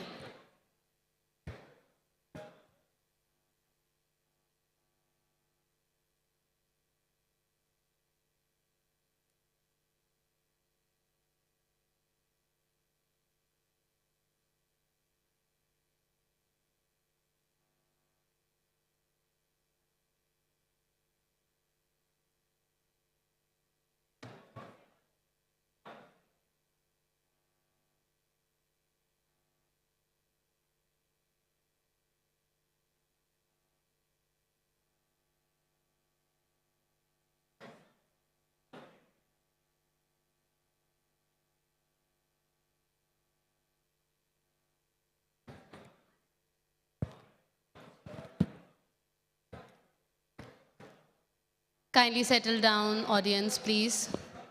We'll be starting.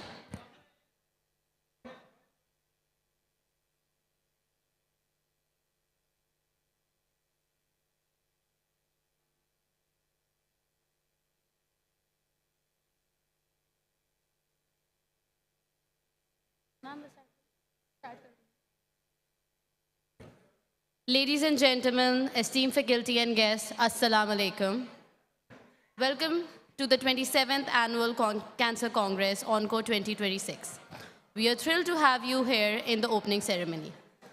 This evening marks the beginning of a transformative weekend. Our theme focuses on stronger alliance and cancer defiance. Tonight, you will hear from the very leaders that drive this change, from our local patrons in Pakistan to global presidents joining us from Europe and Asia. We have a packed and exciting weekend coming up, so let's begin immediately in the name of Almighty by the recitation of Holy Quran.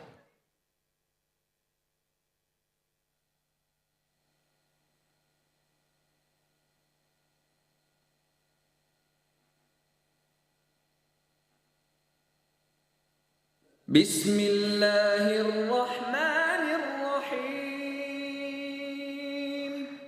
قل أعوذ برب الناس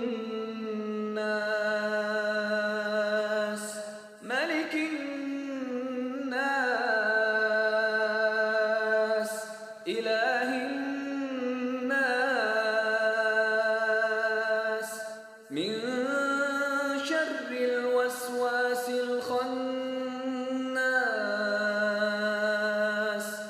الذي يوسوس في صدور الناس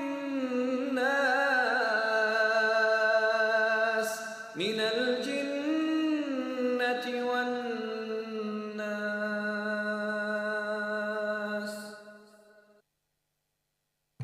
Sadaqallahul Ali Razim. Now I request you all to please rise for our national anthem.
Now getting to business, to officially inaugurate this ceremony, I request our guest of honor, Dr. Shahid Hamid, President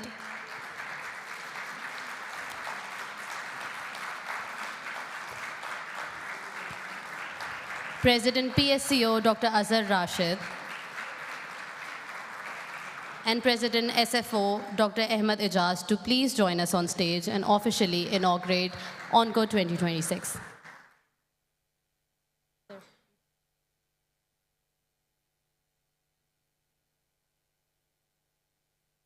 Dr. Shahid Hamid.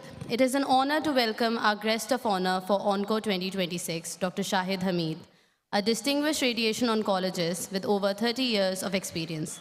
A graduate of Khyber Medical College, Peshawar, he completed his residency at Loyola University, Illinois, and now serves as Director of Radiation Oncology in Arkansas Cancer Institute. Please welcome Dr. Abrar Javed.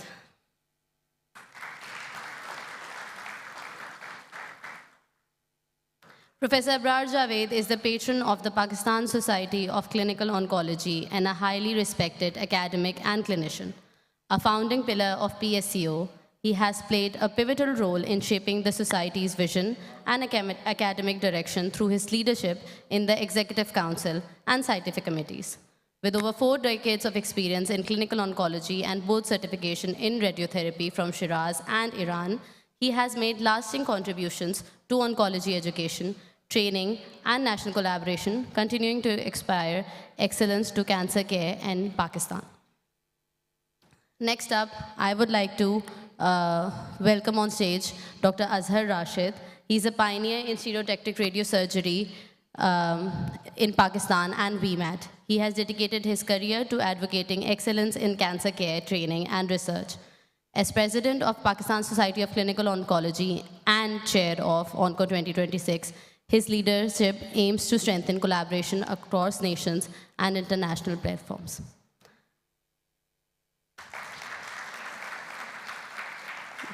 Next up, please join me in introducing Dr. Ijaz Masood.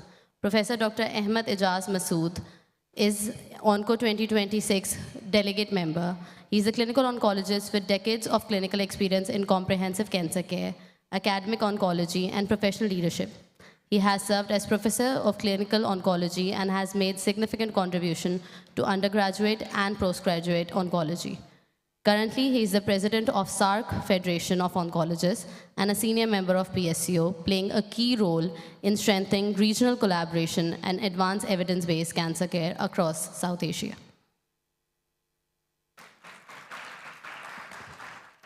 Next, I would like to welcome Dr. Fahim. Dr. Fahim, please join us. Professor Mohammad Fahim, pride of performance, is a distinguished leader whose career exemplifies excellence in oncology, education, and professional leadership. He currently serves as Senior Executive Director of Pakistan Society of Clinical Oncology and a Dean of Faculty at CPSP Pakistan. He has served with distinction as President of PSCO and as a former Director and Chief of Oncology at the Anchor Center of AIEE, Noori, Islamabad, making significant contribution to cancer care and academic development. Most recently, he has been elected President-elect at the Federation of Asian Radiation Oncology, FARO. It is a prestigious honor and a moment of immense pride for PSCO and Pakistan, reflecting his outstanding international stature. Next up, allow me to introduce Dr. Ehsan Masood. Dr. Brigadier Ehsan Masood is a senior oncologist with extensive experience in cancer management, clinical leadership, and academic training. He has held key clinical and administrative positions and has played a significant role in strengthening oncology services and education in Pakistan. He is an integral member of Pakistan Society of Clinical Oncology and a co-member of scientific team for ONCO 2026, contributing to development of a strong and high-quality scientific program. Next up, please join our very dear Dr. Humaira.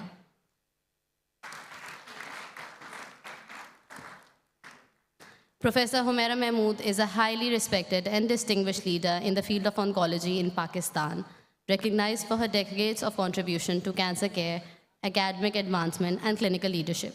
She currently serves as Chief Oncologist and Director of AECH Noori Islamabad, bringing over 30 years of clinical experience to one of the country's leading cancer institute.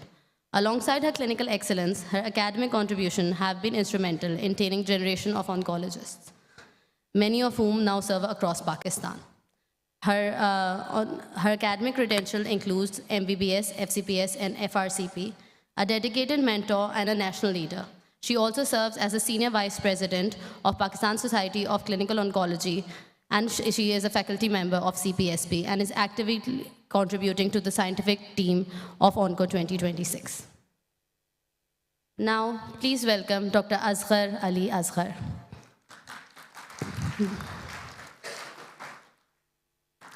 Dr. Asghar is Executive Director of PSCO and co-chair of ONCO 2026. He is a highly respectable oncologist and currently serves as a director of Kiran Hospital, Karachi. He's a key pillar of PSCO. He has played a central role in planning and executing the ONCO conferences and strengthening the society's organizational framework. As co-chair of ONCO 26, he is leading initiative to enhance the conference academic impact, including dedicated programs for early clinical oncologists, residents, RTTs, and medical physics. Now please welcome Dr. Rab Nawaz Mekan.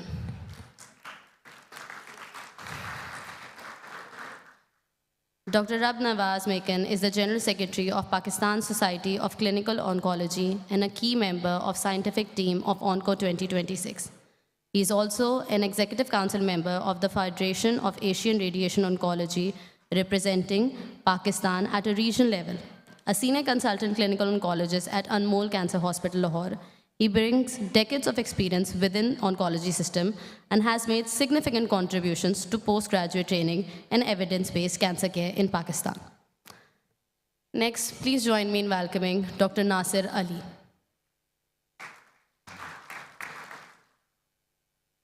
Dr. Nasir is the Vice President of Pakistan Society of Clinical Oncology and Distinguished Radiation Oncologist.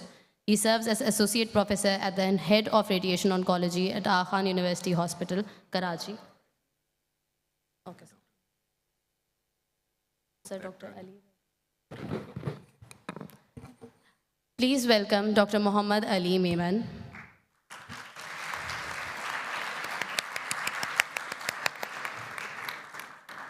Dr. Muhammad Ali is the team lead of organizing committee for ONCO 2026 and is one of Pakistan's most senior clinical oncologists. He has over 30 years of experience and has served as director and chief oncologist at Atomic Energy Medical Center, JPMC Karachi, with experience in chemotherapy, targeted therapy, and advanced radiotherapy techniques. He is long-standing contributor of CPSP and PSCO and has played a major role in oncology training, cancer prevention, and charitable healthcare initiatives in Pakistan. That concludes our esteemed panel.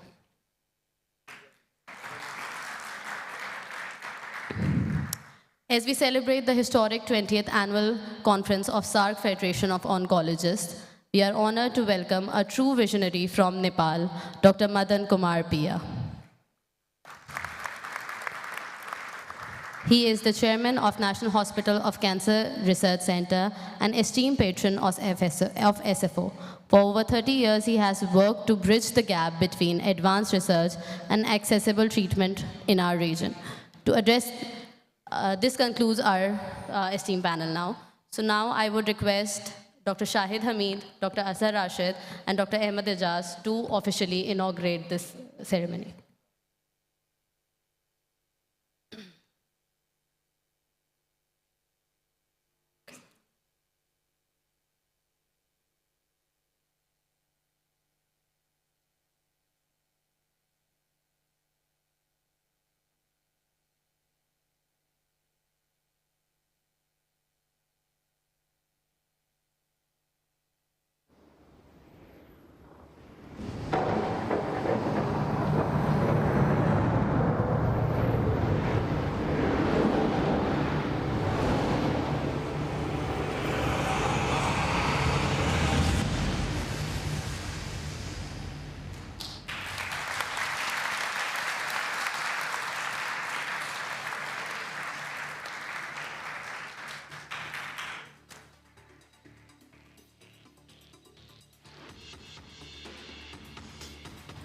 But officially, ONCO 2026 is open now.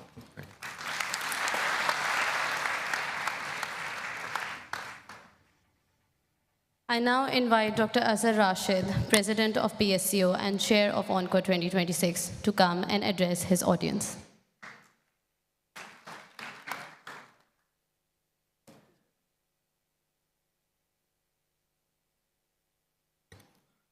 Thank you very much, Dr. Zainab.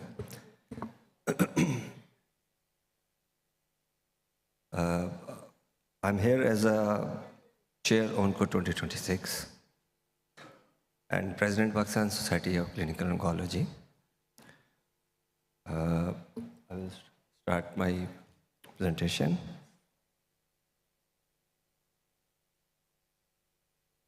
PSCO.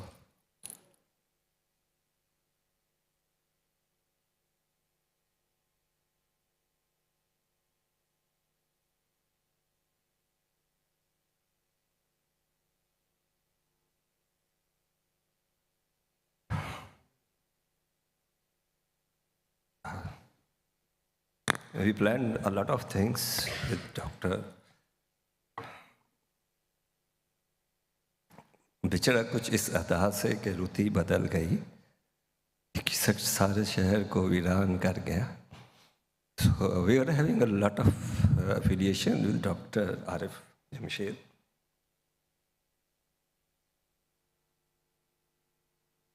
And he is no more with us, but we know the memories of Dr. Arif will remain with us. And he was a mentor, a very good friend, a big brother, and teacher and mentor to all of the Shah Khanam, not only the Shah Khanam people, but many more around the world. And he was running very education activities. But we know that Almighty has given us the system that we all have to go, and we believe on that.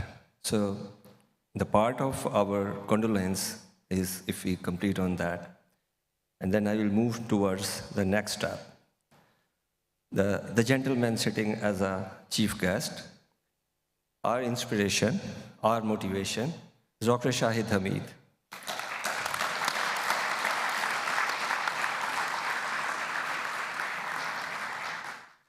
And he is the spirit of life. And we know that where life ends, and we need to have the more emotions, passion, motivation, and many things, that comes through your mentors, that comes through the people who guide you, the people who actually give you the inspiration, to whom you follow actually.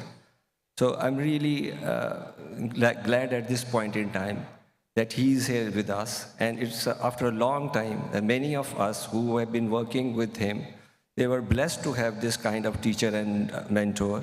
So as a chief guest, as a guest of honor, I welcome you, sir, over here, and thank you very much for that.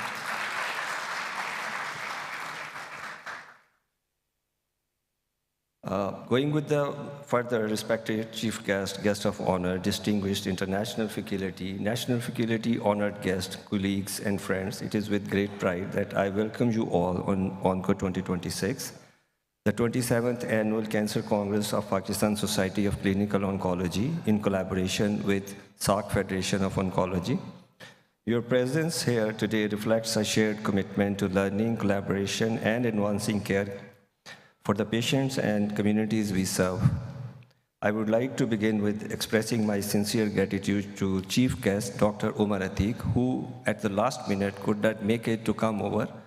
He is a medical student and professor of emeritus, and for some family commitment, emergency family commitment, he could not actually join us, but he is our chief guest for now, and whose leadership, integrity, and global contributions to the oncology having earned him deep respect across the medical community.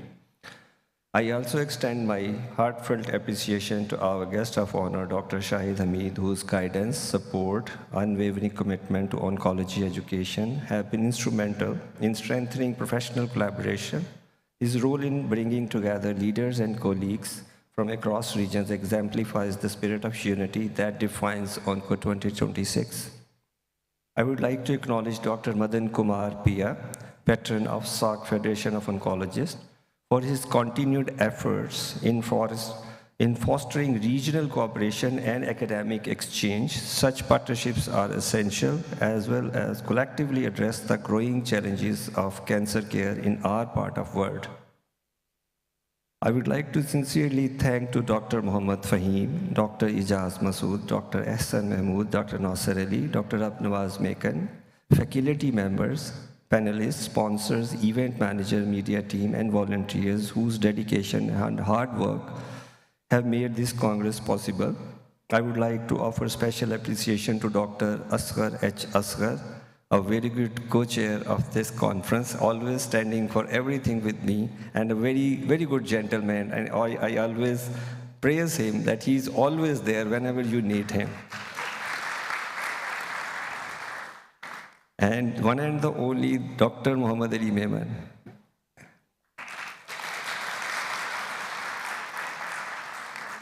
No match. Babaji is no match.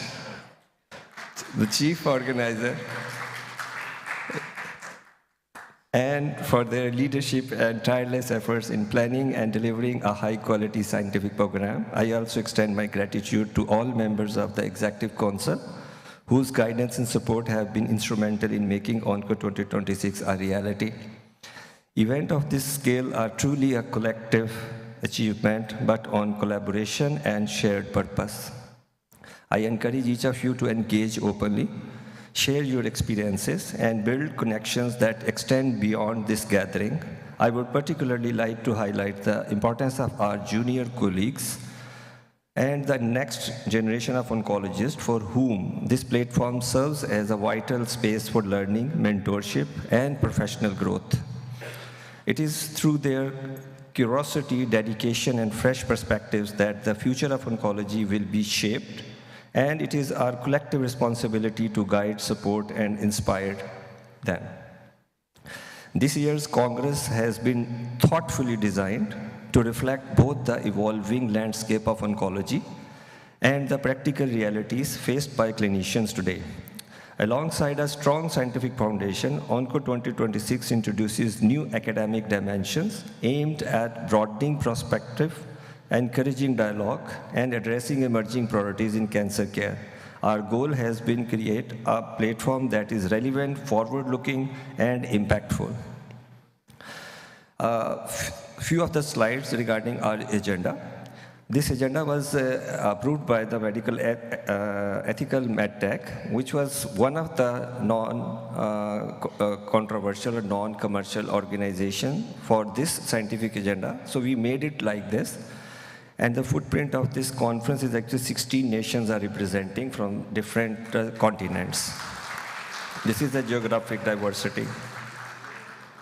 The scientific impact of the conference is we received 154 abstracts in total.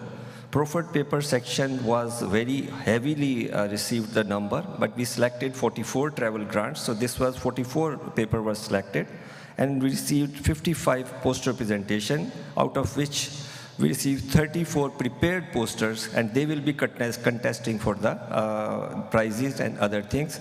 And poster gallery is ready in Ambassador 4. So you can just have that one, and day after tomorrow and on Sunday, we will be having the judges to evaluate the poster gallery. The top themes in our conference and scientific agenda: more papers, more references. You will find out like 36% radiation oncology. We find out 30% of the systemic or medical oncology literature, while combined literature is about 11.8%. Surgical and general research was constituting about 21%. So our agenda is comprehensively on clinical and radiation oncology. This is the speaker distribution, that how we receive the speakers from clinical oncology who are doing both chemotherapy, systemic therapies, and radiation therapy. They were like dominating the others. Pure radiation oncologists were 14, while the medical oncologists, they were 10, the others were few. Moving towards the faculty region, we find out that 65 institutions were connected here. So it's a huge combination of the institutions we receive over here, that people participated, contributed in this agenda. Internationally, 16 different prestigious institutions, they are involved into this. And our national centers, about 14 national centers, they are from the different provinces. They are all get together from CMH, from GB, and other places as well. Having all this agenda, this is a place, Karachi, where we are sitting at this point in time. I feel that Karachi is different. The city of light is different. Exactly the same. The oncology is different in Karachi. The very marvelous comprehensive centers are there in Karachi, as well as in other rest of the Sindh as well. But Karachi is dominated with the comprehensive radiation services. The public sector services like JPMC, we see that. The free services like SAUT the very economical services like Dow Medical University, and we have a lot of private institutions who are actually having the comprehensive cancer care management where systemic or medical treatments are all available along with the available therapeutic units of the radiotherapy. And thank you very much. As an end, I wish ONCO 2026 a great success and hope that this gathering proves to be meaningful, transformative, and deeply inspiring, strengthening our collective resolve to improve cancer care and the lives of our patients. Thank you very much.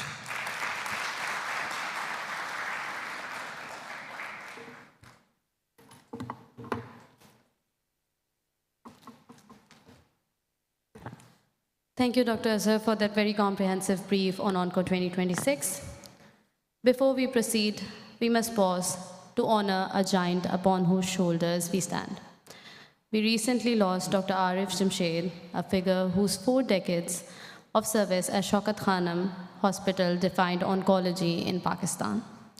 But beyond his title as a former president of Pakistan Society of Oncology and chair of this meeting, scientific committee, he was above all a beloved mentor. He was a great teacher who held a deep connection with and a personal connection with almost every trainee in the field of clinical oncology. His loss has left a void in our community that will soon not be filled. To the man who shaped not just our careers, but our hearts, and dedicated his time for the betterment of clinical oncology in Pakistan, we dedicate this session in his loving memory.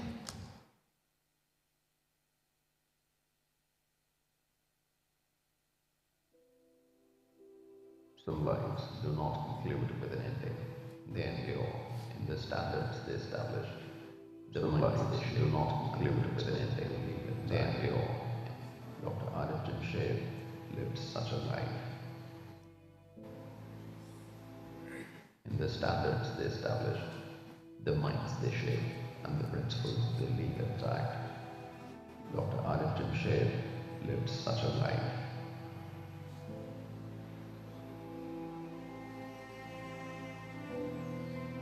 Just days before PSCO 2026, we lost him, and with that loss came a profound stillness across the oncology community. He chose oncology out of conviction. Aware that this field demands not only expertise, but composure in uncertainty, discipline with unlimited systems, and compassion when outcomes remain unresolved. His journey spanned the United Kingdom, Saudi Arabia, and ultimately Pakistan, guided by a belief that access to quality cancer care was never determined by geography.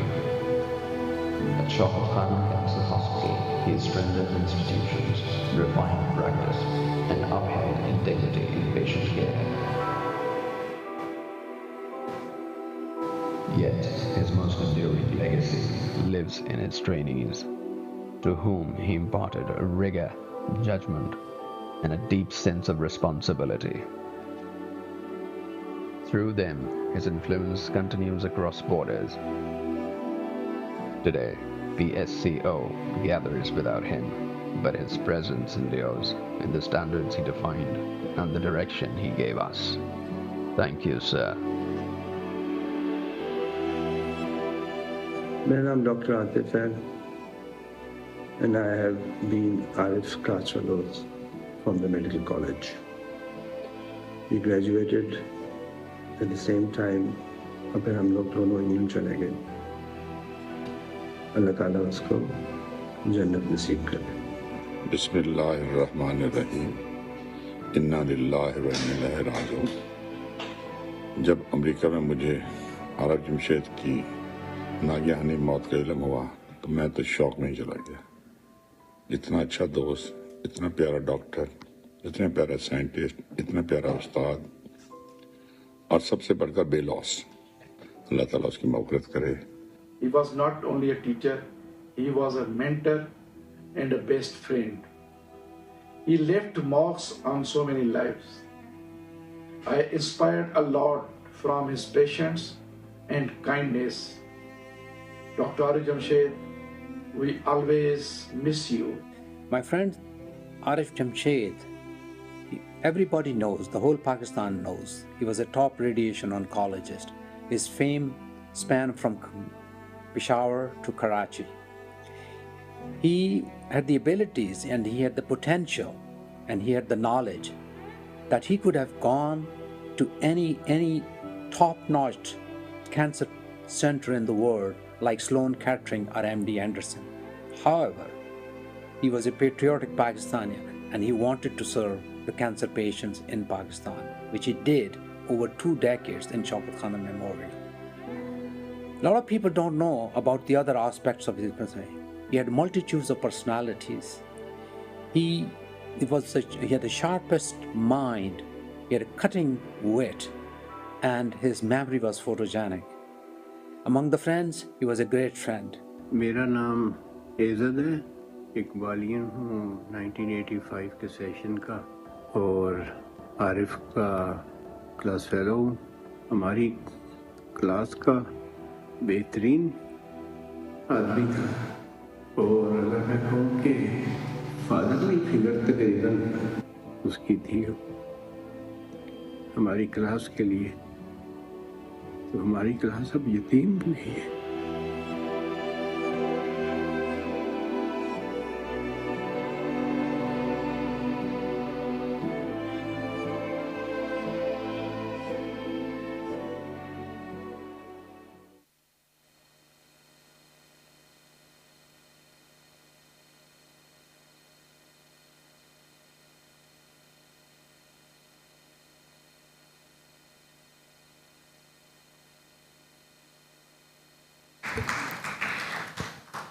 Inna lillahi wa inna ilaihi raji'un. From what little interaction I have with Dr. Arif, I know he would have wanted the education to go on. So let's begin. To speak next, please welcome Professor Abrar Ahmed Javed, a founding pillar of PSCO, former head of oncology at Nishta Medical College, and our current patron, who continues to inspire progress in cancer care nationwide. Professor Abrar, the stage is yours.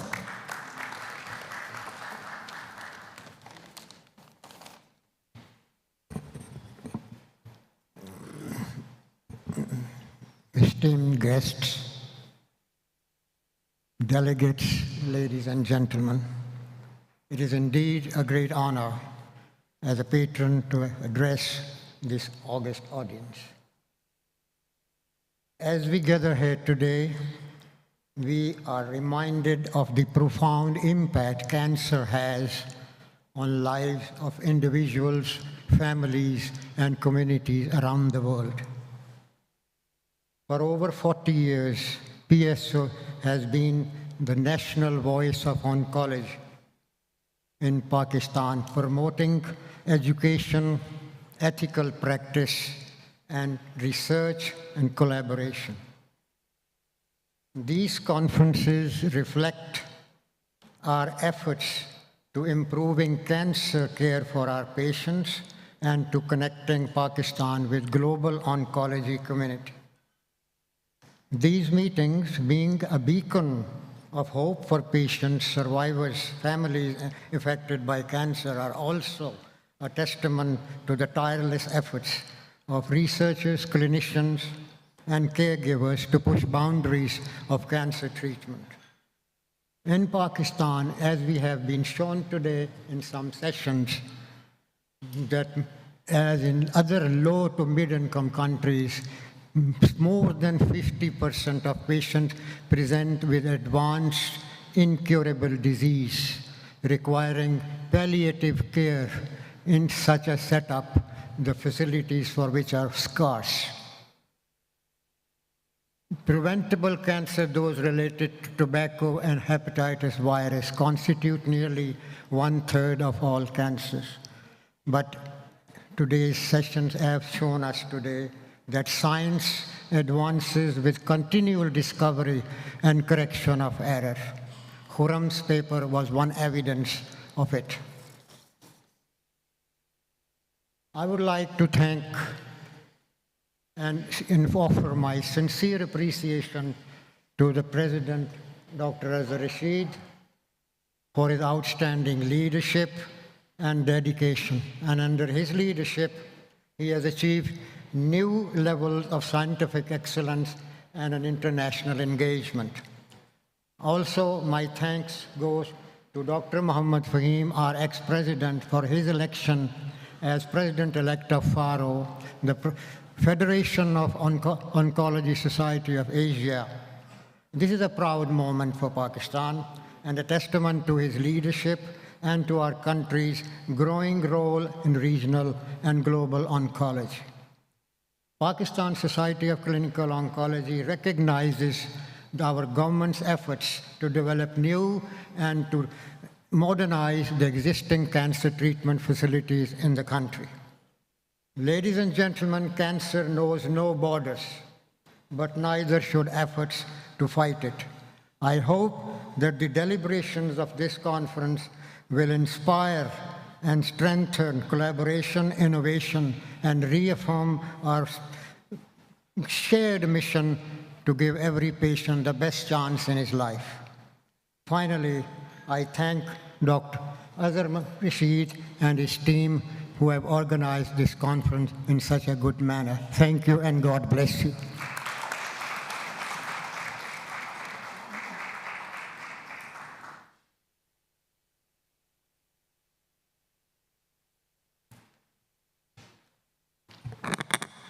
Thank you, Professor Brar.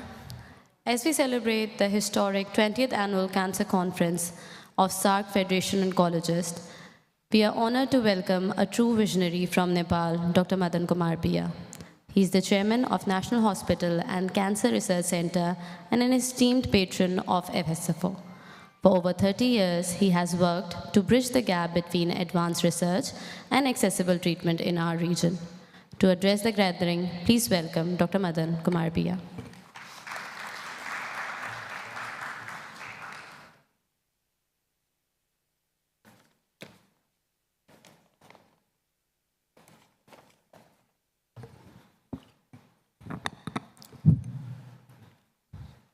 Namaskar, Assalamu alaikum, and good afternoon.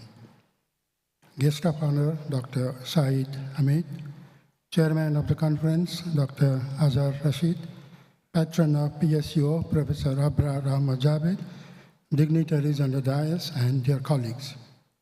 As the patron of SARC Federation of Oncologists, I am honored and proud to support these vital gatherings of oncology professionals in ONCO 2026. Reflecting a little on our history, the concept of SFO, that is SARC Federation of Oncologists, was initiated by late Professor A.B.F. Karim from Bangladesh, Professor S.H.M. Zaidi from Pakistan, and myself, Dr. Madan Kumar Pia from Nepal, during the first SARC Oncology Conference held in Dhaka in 2001. Professor Zaidi happens to be the patron-in-chief of PSCO at present.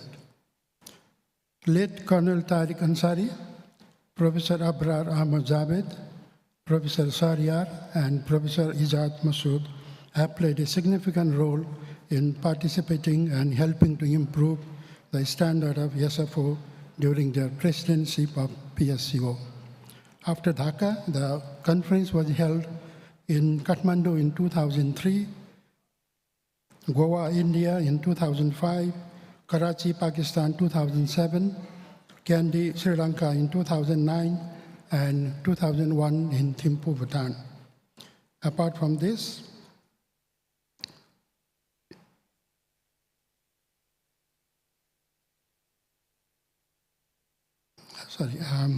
initially it was being done every 2 years, but it was decided to do it yearly so that get-together and exchange of knowledge could be done more frequently. We all are continuing to hold the international level of conferences every year in different SARC countries. Last time it was held in Dhaka, Bangladesh, and this year is the 20th SFO conference that we are organizing in Karachi for the second time in collaboration with ONCO PSCO at 2026. First time, as I said, it was held in Karachi in 2007, and virtual SFO conference was organized by Professor Ahmad Ijaz Masood from Multan during the COVID time in 2021. Since many of our participants are new, I just want to remind our gathering the importance of SFO. It is represented by SAARC countries, and to begin with, it is Oncology Club from Bangladesh, SAARC Federation of Oncologists Nepal, Indian Cooperative Oncology Network, Pakistan Society of Clinical Oncologists, Sri Lanka College of Oncologists. Bhutan, Afghanistan, Maldives are other member countries. The objectives are to strengthen the coordination, unity, cordiality, and exchange of knowledge among the professionals engaged in the field of oncology, and to maintain relationship with national, international association or institutions having similar objectives of the society. As stated above, the conference is held every year by the member countries. At present, Afghanistan and Maldives have not been able to host the conference. Host country organization becomes the president of the conference. 3 members from each country is nominated by their respective organizations, and host country can have extra member to ease the burden of the conference for that year. The cancer situation in our region is getting to an alarming point. Lung, head and neck, and GI seems to be common in both sexes in SAARC countries, and cervical and breast cancers in females. Regarding the prevention and screening aspect, every country are doing as per the need. I'd like to mention some of the activities that we are doing and we have done in Nepal. First thing was tobacco control.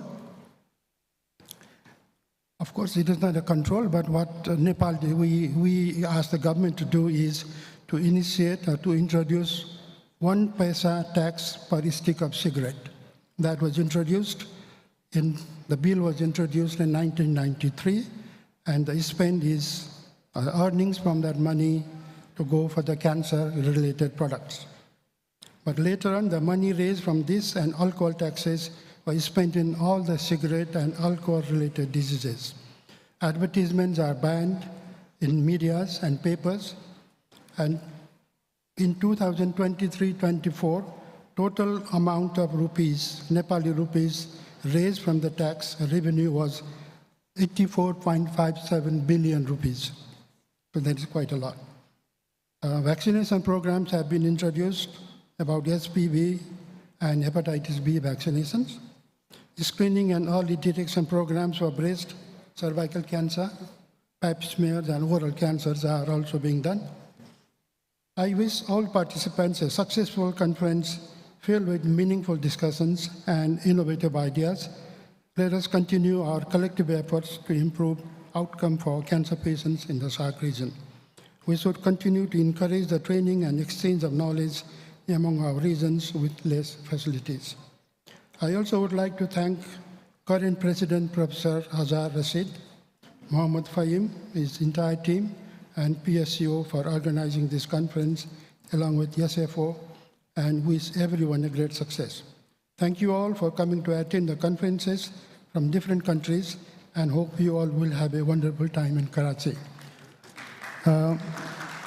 Before I leave this podium, I was really shocked to hear the sad demise of Professor Azhar. Actually, I was hoping to see him because last time I met him in Islamabad, and actually I asked Professor Masood, where is Arif? I said, I didn't see him. He said he just expired last week. He was a good friend for Nepali oncologists, and he visited to our conference, about 15 years ago, and he has been a very good friend for Nepali doctors, and he also was very willing to help the Nepali oncologists and Nepali doctors to be trained in Shaukat Khanam as well as in other institutions of Pakistan. So on behalf of Nepali doctors and oncologists, I'd like to convey my condolences to his family. Thank you very much.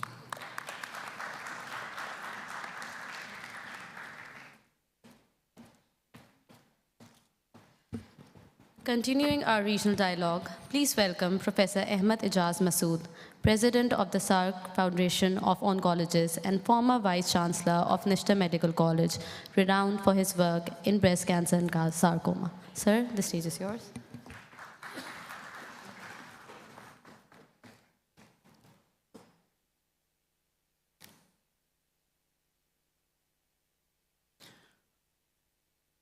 Bismillahirrahmanirrahim. Honorable Chief Guest, my teacher, Dr. Shahid Hamid, my mentor, Professor Abrar Ahmed Javed, patron, Pakistan Society of Clinical Oncology, Dr. Madan Kumar Pia, President, SARC Federation of Oncologists, Dr. Azhar Rashid, President, Pakistan Society of Clinical Oncology, Dr. Mohammad Fahim, President FARO, my teachers, respected teachers, national and international delegates, my colleagues, my students, ladies and gentlemen, Assalamu alaikum. I welcome you all to the 20th annual meeting of SARC Federation of Oncologists, being organized by the Pakistan Society of Oncology, Clinical Oncology in its 27th annual meeting. I'm proud to be associated with Pakistan Society of Clinical Oncology since 1997, more than 3 decades, and SFO since 2001. Now, as president of the society, I'm happy that the society is holding its 20th conference at the City of Lights, Karachi, Pakistan. Last meeting of SFO in Pakistan was the 16th annual meeting, which was a virtual meeting due to COVID-19 pandemic. We all could not meet in person to exchange scientific knowledge and skills due to travel restrictions prevailed among the world. This year, this is a physical meeting, and we have delegates not only from the SARC countries, but also from other parts of the world. The scientific committee, jointly with the members of the SARC Federation of Oncologists, have organized many educational activities locally, regionally, and globally. I'm thankful to all other countries of SARC who did organize these meetings. The SARC Federation of Oncologists is serving the regional community since its inception. It strives to increase the educational quality and scope for attendees. It has grown into a body that encompasses all the aspects, not only related to screening, diagnosis, and latest management options, prevention, treatment, and supportive care for common and uncommon cancers, but also provides guidelines and opportunities to the oncologists of the region regarding the further trials and research in the SARC region. There are lots of trials going among these SARC countries. This kind of networking among oncologists and related professionals in the region will result in cost-effective, quality cancer care in our countries. During this conference, we have also put together a series of activities that will give the opportunity for the delegates to network as well as experience Pakistani hospitality in its full splendor. I'm thankful to the organizing team who have worked hard day and night to organize this event, particularly the late Dr. Shahid Hamid, who is no more with us. May his soul rest in peace at highest place in Jannah. And leaving us mourning, I'm sorry. May Dr. Shahid may live long. I'm sorry. Dr. Arif Jamshed. Sorry, sir. You have a long life to go. I'm sorry. I'm putting off my glasses now. Worked so very hard and arranged these scientific sessions. Dr. Azhar Rashid, Chairman Organizing Committee and President PSCO, Dr. Asghar Hussain Asghar, Dr. Muhammad Ali Maiman, Dr. Humaira Mahmood, and Dr. Abnawaz Mekan and their team. They worked so hard and they organized this event. This year, the theme of the meeting is Stronger Alliance Cancer's Defense. And we have carefully selected the main theme to provide a better understanding of the subject matter and develop a standard of care that suits this region. The organizers have put fortunate enough to attract us stellar faculty representing Pakistan, SAARC region, and the global oncology fraternity. The main focus is on advancing collaboration, innovation, and excellence in cancer care, specifically focusing on strengthening alliance to fight cancer. These conferences help to exchange knowledge, to understand the state of the art, latest research, and help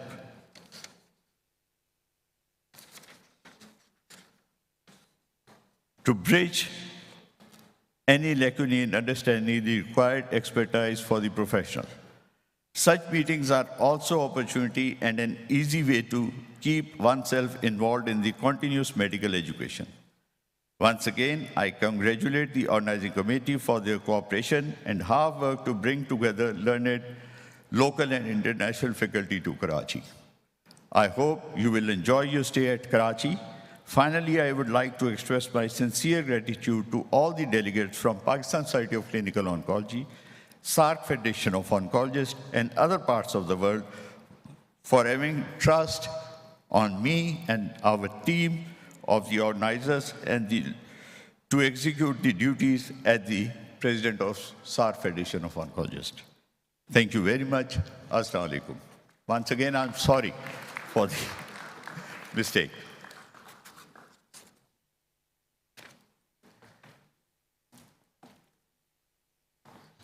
Now, it's a privilege to honor our guest of honor, Dr. Shahid Hamid, Director of Radiation Oncology at the Arkansas Cancer Institute, with over 30 years of experience bridging global oncology practice. Please speak a few words and honor the gathering, Dr. Shahid.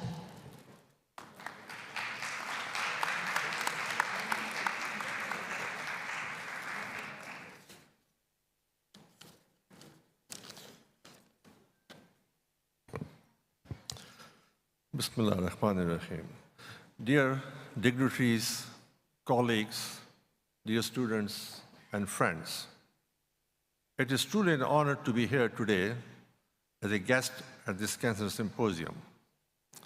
What makes this occasion especially meaningful for me is that I stand before not only my colleagues, but also many of my former trainees who are now confident professionals, researchers, and caregivers in their own right. That for any teacher or mentor is one of life's greatest rewards. Cancer, as we all know, is not merely a disease. It is a profound human experience.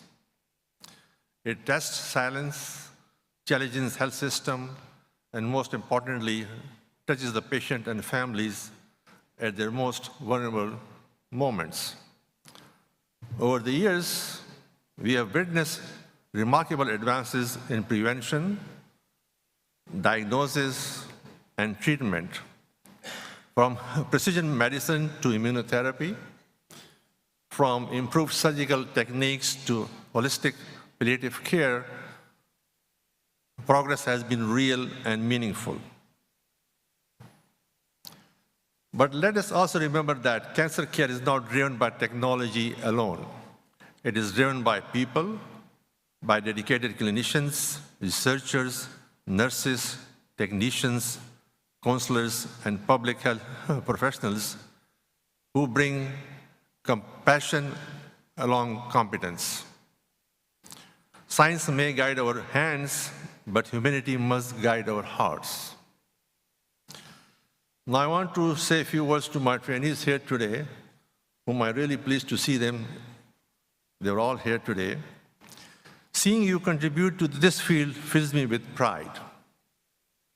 You represent the future of oncology, one that must be ethical, evidence-based, and patient-centered.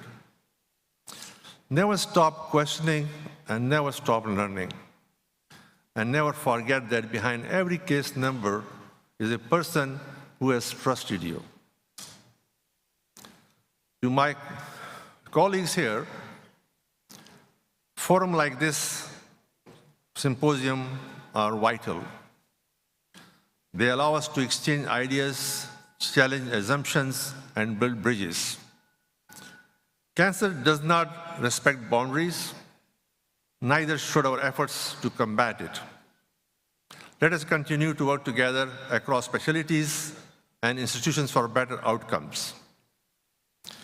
As we move forward, our goals must extend beyond just survival alone.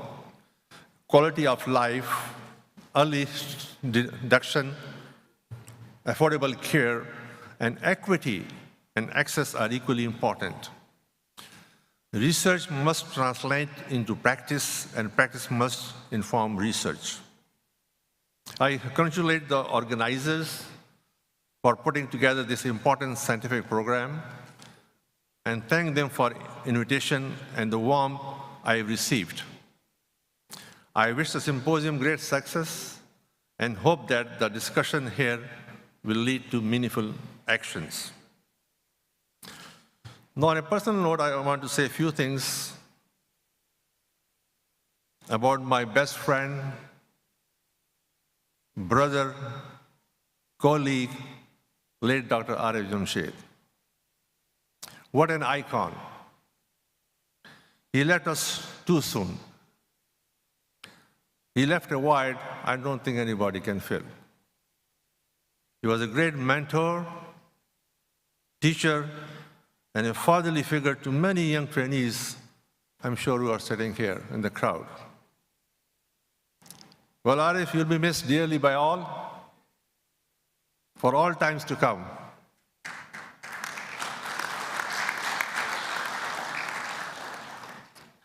And I can assure you that his legacy will continue, inshallah. Thank you.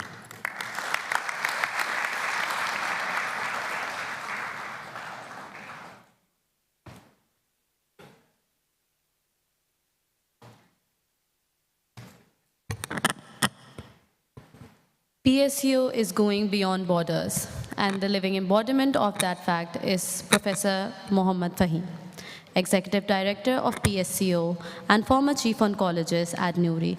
He is a recipient of Presidential of Pride of Performance and the Presidential-elect of Federation of Asian Radiation Oncologists. To speak on Pakistan's expanding footprint on global oncology, please hear from him.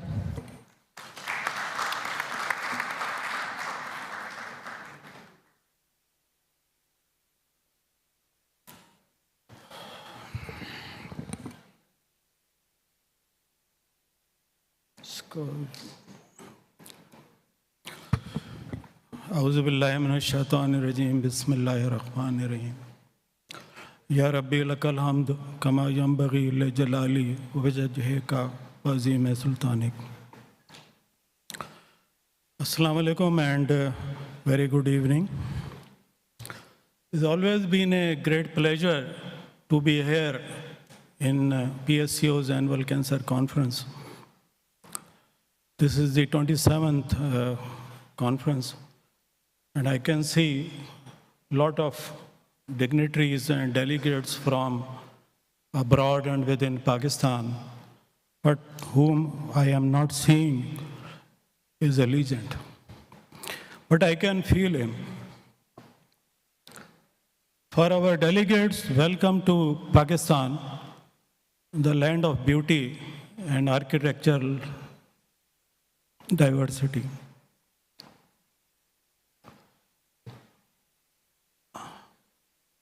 My dear colleagues, ladies and gentlemen, respected teachers, cancer does not recognize passports, borders, or politics. It affects every nation, every family, and every community. Because of that, the fight against cancer can never be confined to one country or region alone. Today, I am honored and to see Professor Shahid Hamid, Professor Abrar, who are the founder pillars who started this Pakistan Society of Clinical Oncology, and now it has grown ahead.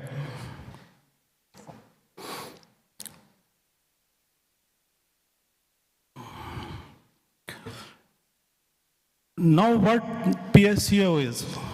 PSCO is a growing global contributor in oncology. From regional collaboration and academic partnerships to leadership within international oncology networks, Pakistan is no longer on the sidelines. We are actively helping shape the future of cancer care across Asia and beyond. And our journey reflects a simple truth. When knowledge is shared, lives are saved, and when nations work together, you achieve your goals. Cancer knows no borders, and neither should our response to it. In today's interconnected world, meaningful progress in oncology depends on collaboration, shared leadership, and mutual trust across regions. I would like to highlight how Pakistan, through Pakistan Society of Clinical Oncology, is strengthening its presence globally. Through Federation of Organizations for Radiation Oncology and European Society of Medical Oncology, how we are expanding ourselves on global network with a collective impact.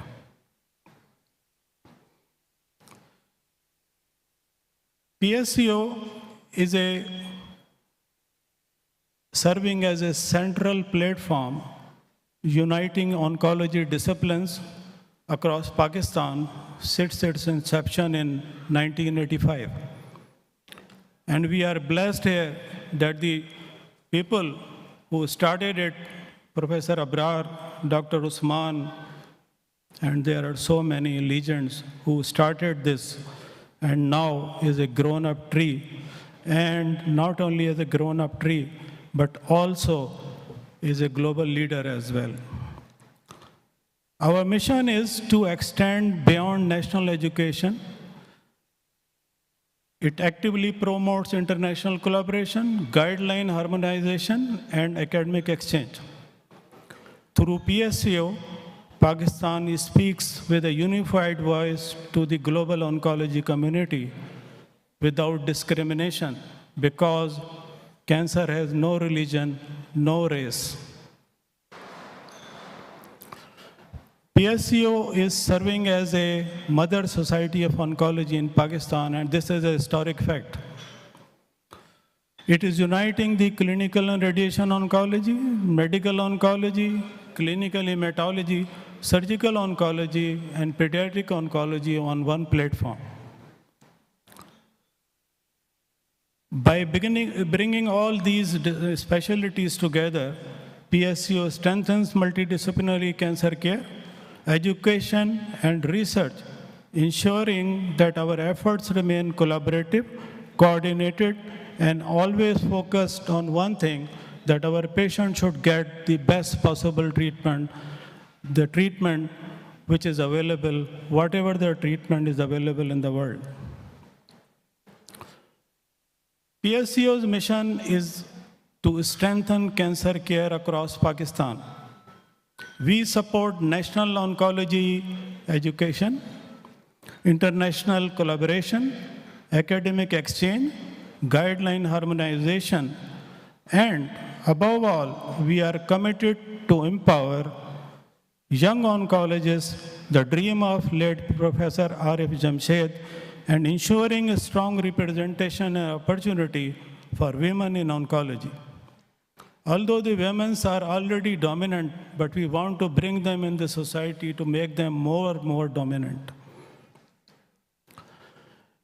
Pakistan's oncology ecosystem has evolved rapidly over the last 2 years.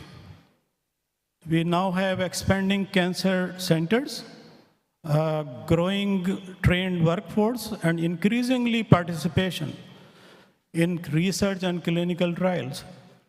And this progress has enabled Pakistan to move from capacity building to global engagement. Cancer is a global challenge, everybody knows it, with shared biological principles, but very different regional realities. Asia alone carries more than half of the world's cancer burden, yet disparities in access, research representation, and training persist. So I would say that no single country or society can address this alone. Progress in oncology today depends on cross-border collaboration, sharing data, expertise, and innovation. This is where emerging oncology community, including Pakistan, have an important role to play. PSCO has steadily expanded its engagement with leading international oncology organizations. Collaboration with European Society for Medical Oncology have enhanced exposure to global standards, evidence-based guidelines, and educational platforms. Engagement with ASTRO has strengthened training, research, exchange, and radiation oncology leadership. Partnership within Asia, including Korean Society of Medical Oncology and the other societies from Asia and Middle East, have fostered regional collaboration in terms of increasing the educational levels and research. These the collaborations or networks reflect a shared commitment to inclusive and context-sensitive oncology care. So what we are getting out of these collaborations? Care for all, mentorship for young oncologists, shared educational sources, collaborative research, adaptation of guidelines, and joint scientific sessions. An ultimate goal is better care for our patients. Now a word about FARO. FARO stands for Federation of Asian Organizations for Radiation Oncology. It was established in 2014. And this slide reflects the true strength and scale of FARO. It brings together national radiation oncology societies from across Asia. At the moment, there are 15 major stakeholders of Southeast Asia are grouped in the form of FARO. And what we are getting, covering it, more than 50% of world's population. More than 4.1 billion people are represented by FARO, which is more than 50% of the population, and a combined GDP of $34.3 trillion US. And what FARO is providing? FARO is providing a shared platform for education, training, research, and policy development, allowing countries to learn from one another, harmonize standards of care, and support those with developing oncology services. So FARO is not just an association of professionals. It is a regional movement to strengthen cancer care across our region.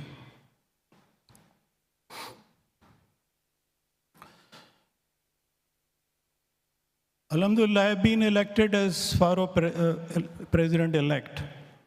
And I have to share with all of my colleagues what I have got in my mind once I will start my tenure. My vision is focused on fostering relationship with international societies on equal terms. This I have already started.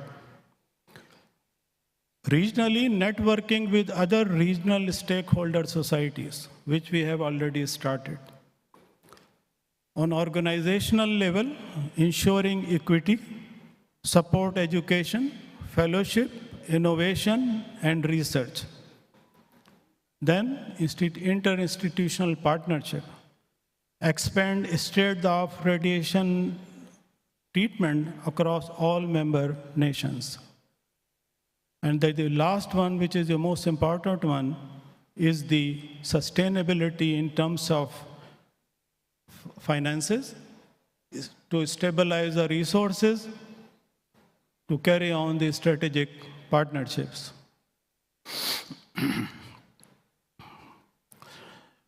Recently, me and Azhar were invited by FARO President, Professor Fabrice Andre, in order to discuss certain research projects to build a strong collaborative bridge between Europe and Pakistan. And later we had a video link meeting, and this collaboration is already started. And why we are doing it? For our patients. For what? Sharing cutting-edge research, guidelines, and clinical expertise. Joint educational activities, fellowships, and training programs. Promoting multi-center studies and evidence-based in oncology. Supporting oncology development in Pakistan and in the region. And globally, aligning cancer management in Pakistan according to international latest practices.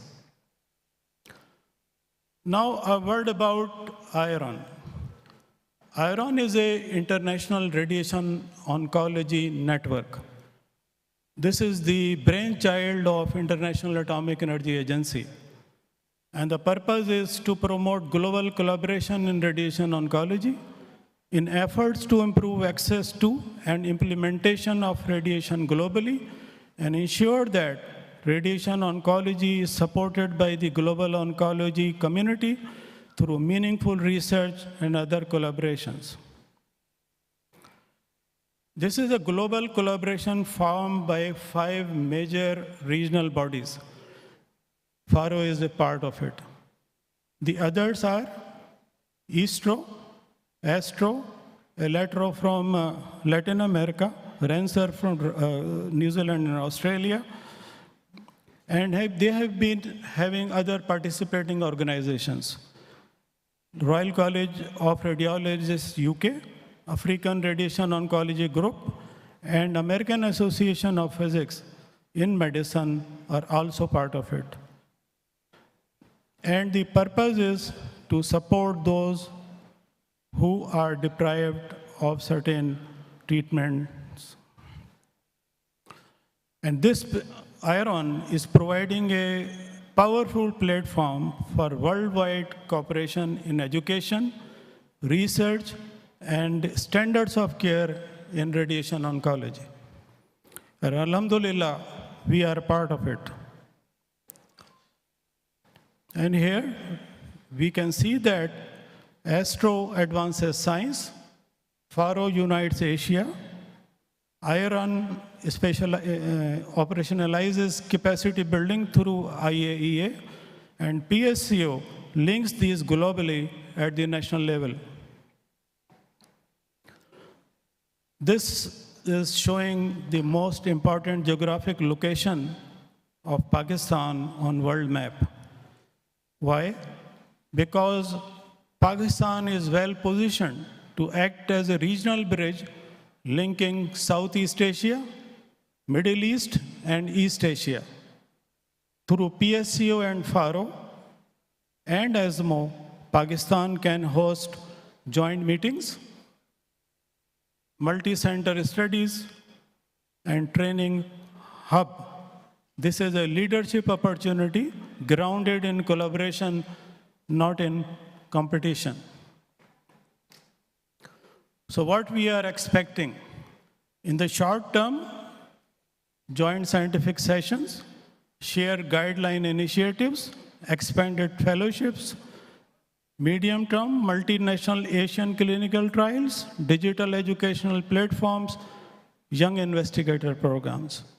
And the long term, which is a dream for me as well, Asia-led contribution to global oncology standards, policy, and innovation.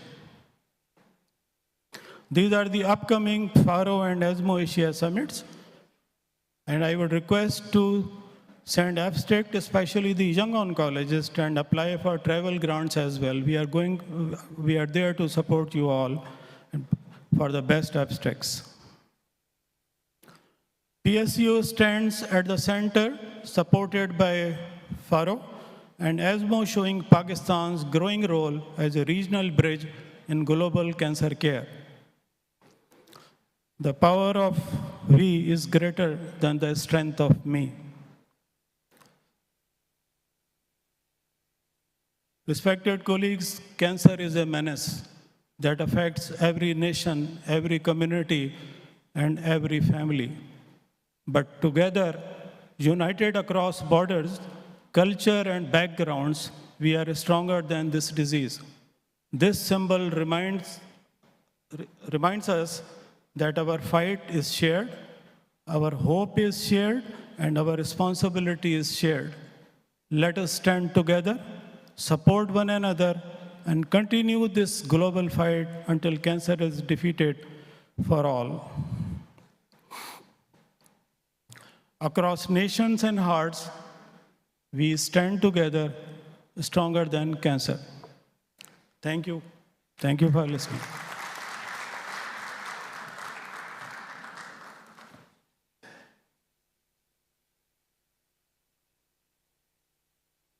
Thank you, Dr. Fahim. As Dr. Fahim mentioned, an exciting new collaboration has begun between PSCO and ESMO. In light of that, we will be joined virtually by a global authority in precision medicine, President ESMO and Head of Research at Gustave Roussy, France, Professor André Fabrice. It's a community, and this community now has reached around 50,000 members from 177 countries or territories. And as you can see, in fact, less than 50% of members ESMO are located in Europe, meaning that the majority of the members are practicing outside Europe, including 28% in Asia. To keep you in mind that we have two important conferences in Asia, ESMO Asia in December every year, and ESMO TAP Asia, where we generate a conference on early drug development, and where we have some short course, small course on clinical trial. So if some of you want to be trained in clinical trial, look at the ESMO TAP Asia. There will be a preceptorship before to train on clinical research. And last point, I would like to highlight all the effort we are doing with all the societies in Asia to create the ESMO Pan-Asia guideline adaptation, meaning we adapt our guidelines based on the regional and local needs. And we are working a lot with colleagues from Pakistan, and we are very happy. We had very nice meetings during the ESMO Asia, and thanks a lot. And we are even thinking about creating some research project in the future. So just what I want to say is, again, thank you for inviting us to your opening session. We wish you a very nice conference. Please keep in mind, being member of ESMO is free for colleagues in Pakistan, so there is no cost for you to become member. And of course, we look forward to continue all the discussion and the project we have started with colleagues from Pakistan. So I wish you a very nice conference. Thank you.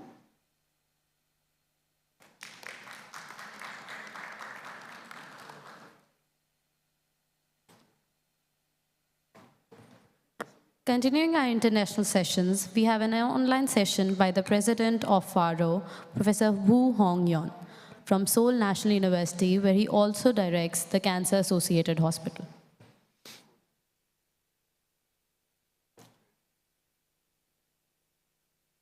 All members of Pakistan Society of Clinical Oncology. I'm Hong Gyu-do from South Korea, and I'm the current president of FARO. Today, I'm sending PowerPoint presentation for opening address of 27th Annual Congress of Pakistan Society of Clinical Oncology. Thank you.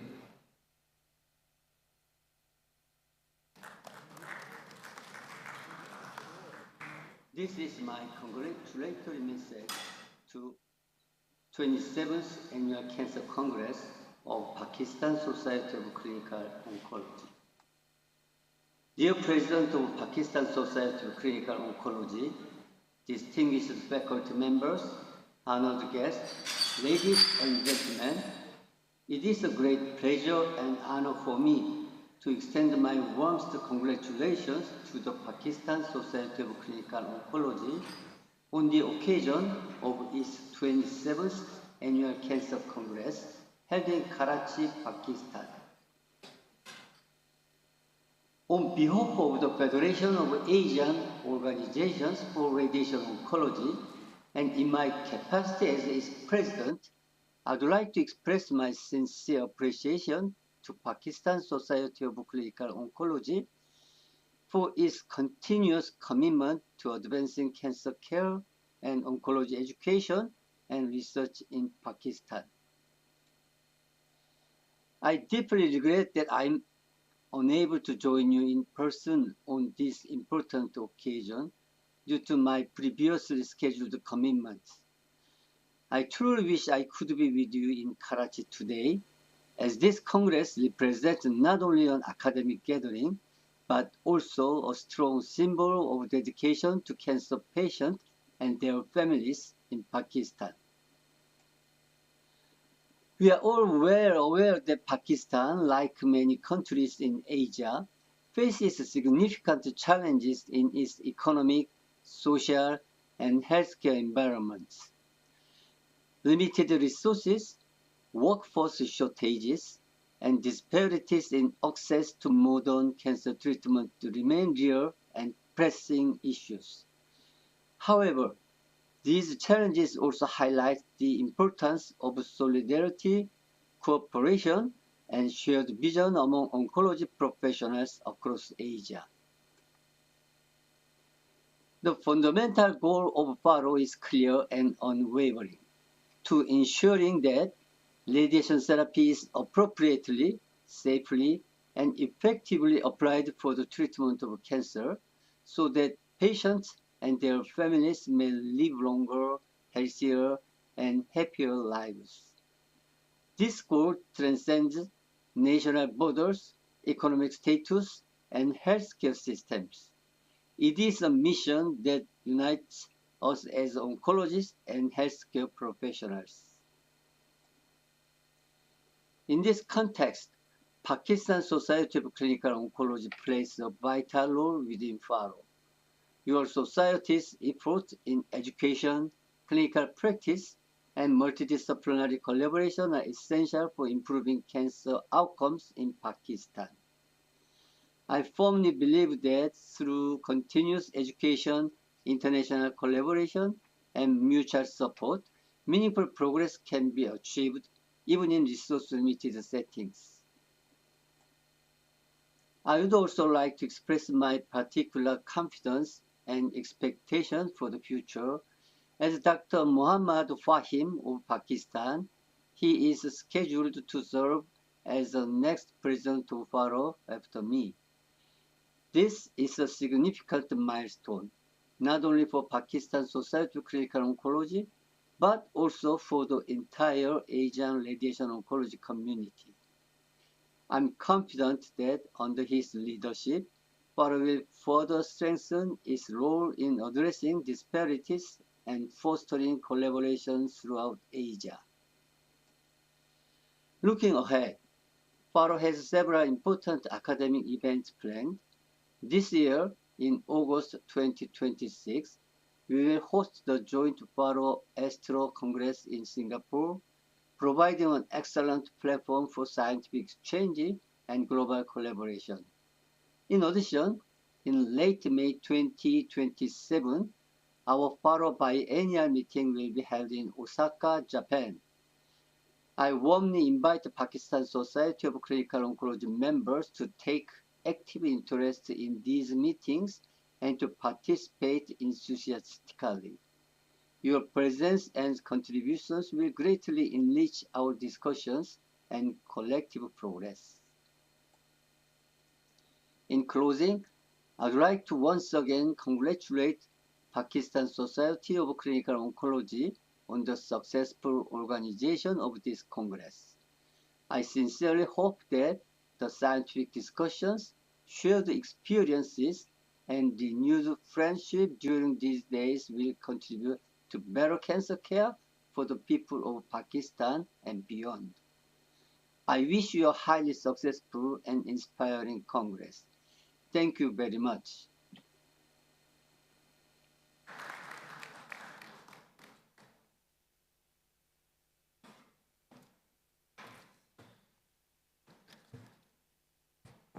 For our keynote address on building system and breaking barriers, we have our chief guest, Dr. Omar T. Atiq, who will be joining us virtually.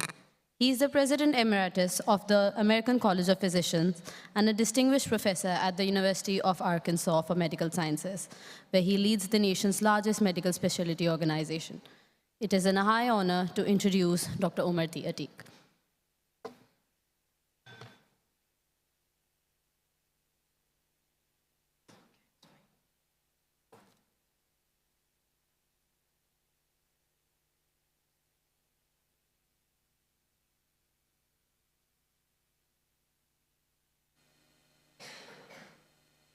Distinguished guests, respected colleagues, ladies and gentlemen, Assalamu alaikum and good evening. It is a profound honor to address ONCO 2026, the 27th Annual Cancer Congress, and I thank the Pakistan Society of Clinical Oncology for the kind invitation and warm hospitality. Before going any further, I would like to express my deepest and most heartfelt condolences on the sudden, sad, and untimely demise of Dr. Arif Jamshed, Chair of the Scientific Committee of ONCO 2026. Arif was a leader in oncology, a gifted academic, and a man whose seriousness of purpose was always balanced by warmth, wit, and humility. I had the privilege of knowing Arif personally for essentially most of my life. He took cancer seriously, science seriously, but never himself. That rare combination made him both formidable and deeply human. It is a profound loss for this community, and I deeply regret that I'm not with you in person to honor his memory. I'm joining you virtually today due to an unexpected family illness that prevented me to be with you in person. I'm grateful for your understanding, and I thank the Pakistan Society of Clinical Oncology for the flexibility and generosity that allow me to still be a part of this important gathering. I would like to honor our guest of honor, Dr. Shahid Hamid, a dear colleague and friend. Dr. Hamid has been instrumental in advancing oncology in this region and in making my participation today possible. His commitment to collaboration, mentorship, and global engagement reflects the very spirit of this Congress. I commend Dr. Azhar Rashid, Chair of ONCO 2026, for his vision and tireless leadership in convening this distinguished assembly, a testament to the meticulous planning, foresight, and teamwork required to deliver a Congress of this magnitude with excellence. My appreciation to Professor Muhammad Fahim, President of the Federation of Asian Organizations for Radiation Oncology, whose leadership continues to strengthen regional and international cooperation in radiation oncology. I would also like to acknowledge the organizing committee, faculty, panelists, and participants. Each of you is essential to shaping the future of cancer care. It is the exchange of ideas, experience, and evidence at forums like ONCO 2026 that truly drives progress in our field. Cancer remains one of the defining challenges of our time, met only through collaboration, compassion, and scientific progress. The theme, Stronger Alliance, Cancer's Defiance, captures our shared resolve to stand together against this disease. I speak to you not with all the answers, but as a fellow traveler, still learning, often humbled by oncology and by life itself. Returning home, though virtually, has a way of clarifying purpose. Before I speak about cancer systems, leadership, or lessons learned, please allow me just a moment to show you how this journey unfolded, not as a resume, but as a reminder of how far early roots can carry us. My journey from this land, where I practice today, has taught me one enduring lesson. Talent is universal, but outcomes depend on the systems we build. This is what I hope to reflect on with you today. I was born and raised in Peshawar, shaped by its people, its teachers, and its values. Every step of my journey since, across institutions and continents, has been guided by what I learned here. Burnhall High School, Abbottabad, St. Mary's, Cadet College, Hassan Abdal, and Khyber Medical College. Edward Hines VA Hospital and Foster G. McGaw Hospital of Loyola University of Chicago and the Memorial Sloan Kettering Cancer Center taught me what it truly means to be entrusted with human lives. On to Arkansas, my adopted home, the place that welcomed me, believed in me, and gave me the honor of serving its people. This is the University of Arkansas, where I work, at the Winthrop P. Rockefeller Cancer Institute.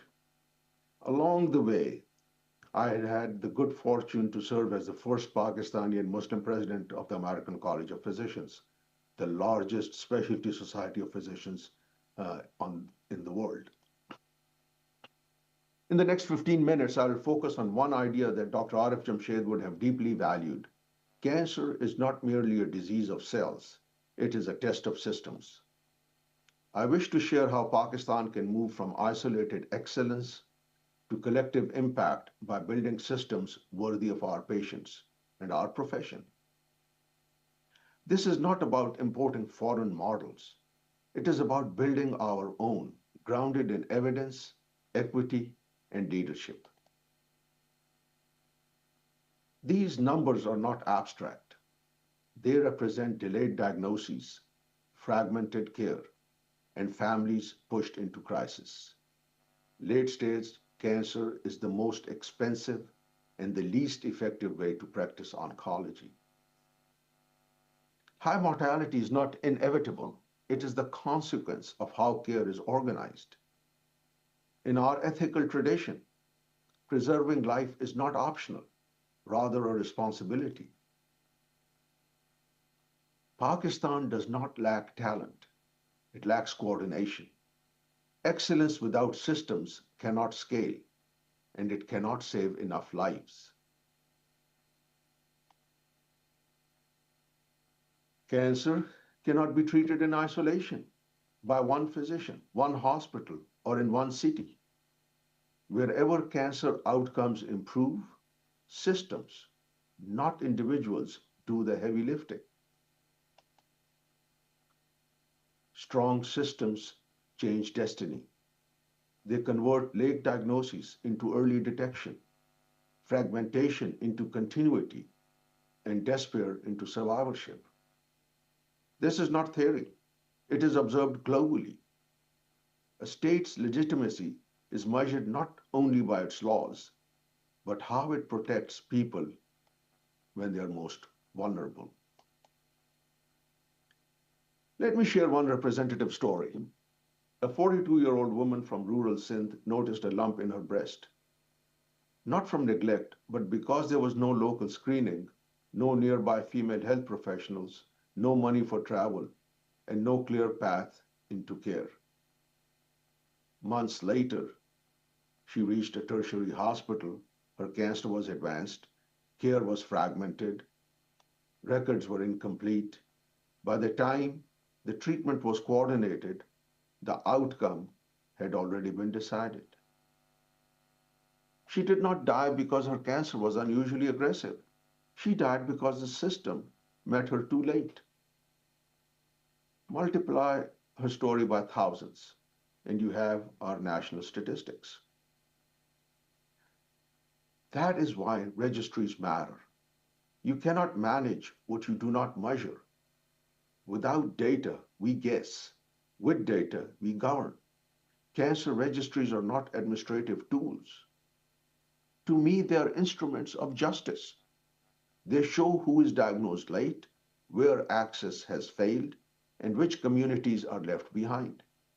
Data is how systems learn. Justice is how systems earn trust.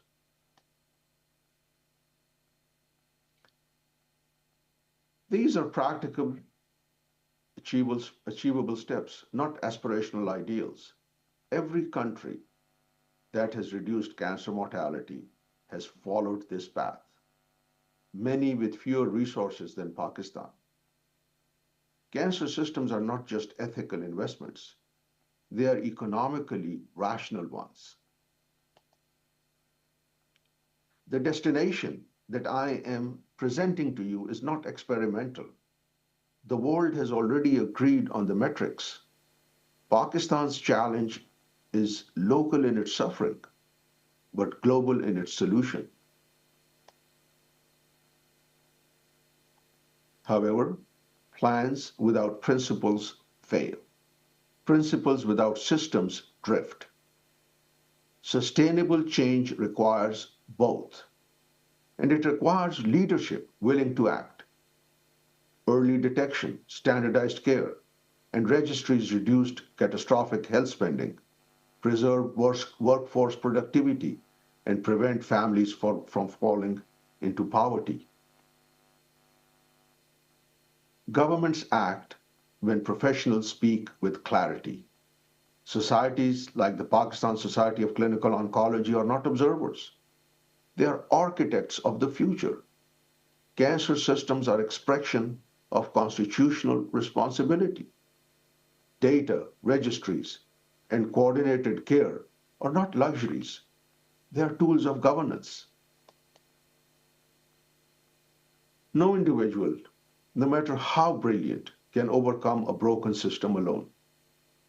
But no system endures without individuals committed to it. Cancer control is not charity. It is leadership. It is accountability. It is justice. Cancer outcomes are not written by fate alone. They are shaped by what we build and what we fail to build.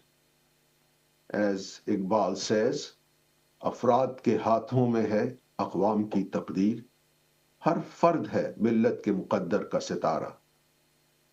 The destiny of nations is shaped by individuals, but only when they build systems that serve the many, not the few.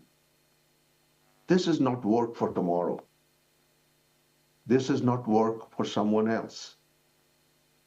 This is the work before us.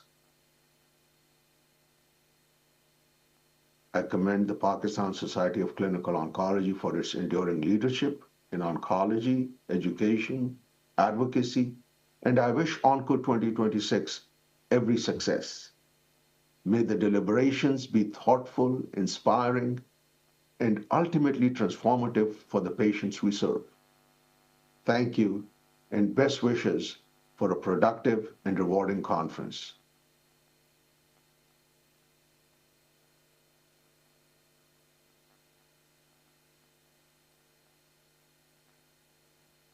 Now, very exciting news for us aspiring researchers who are always looking for a high-impact journal to publish. We announced the launch of Journal of Clinical Oncology of Pakistan. And for that, I request our guest of honor, Dr. Shahid Mahmood, Dr. Humaira, and Dr. Muhammad Ali Memon to please officially inaugurate Journal of Clinical Oncology, Pakistan.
To conclude this impactful session, I invite the team lead of ONCO 2026 Organizing Committee, Dr. Muhammad Ali Memon, one of our most senior clinical oncologists with 30 years of experience and a legacy of leader at JPMC Karachi, to deliver the formal vote of thanks. Please welcome Dr. Muhammad Ali Memon.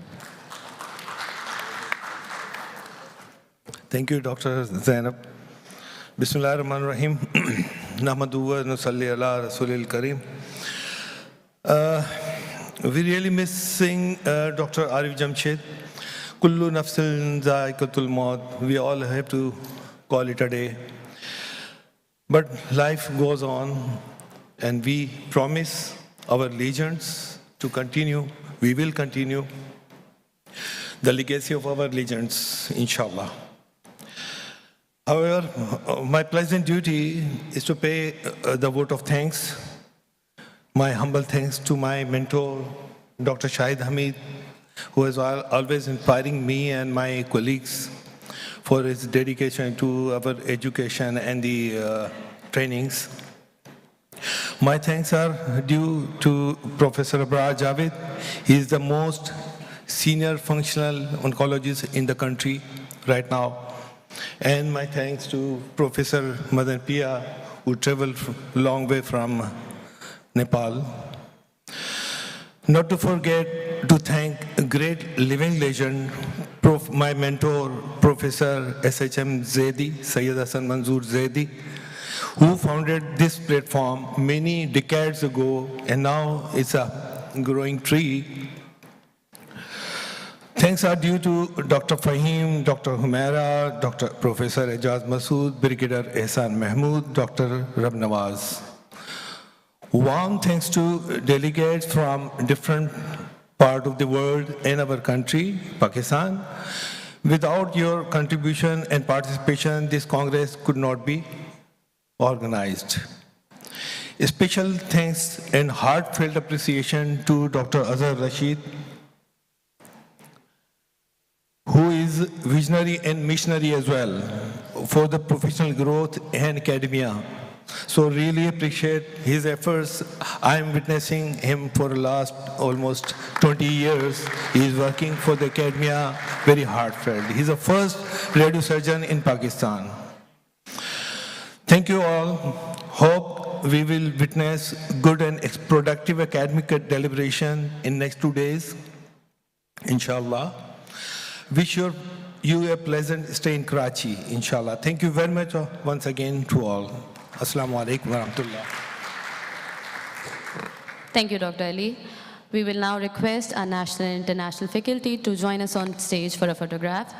Followed by that, we will have the inauguration of our marquee for which is arranged in industrial exhibition. I will request the international faculty first to come over the stage. We will have one picture, then the national faculty, anyone can join us, will come on the stage, and we have another picture, please. We are developing a souvenir for the international faculty. That's the reason we are taking two.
Please, I request the national faculty to come on the stage, please. We have another picture.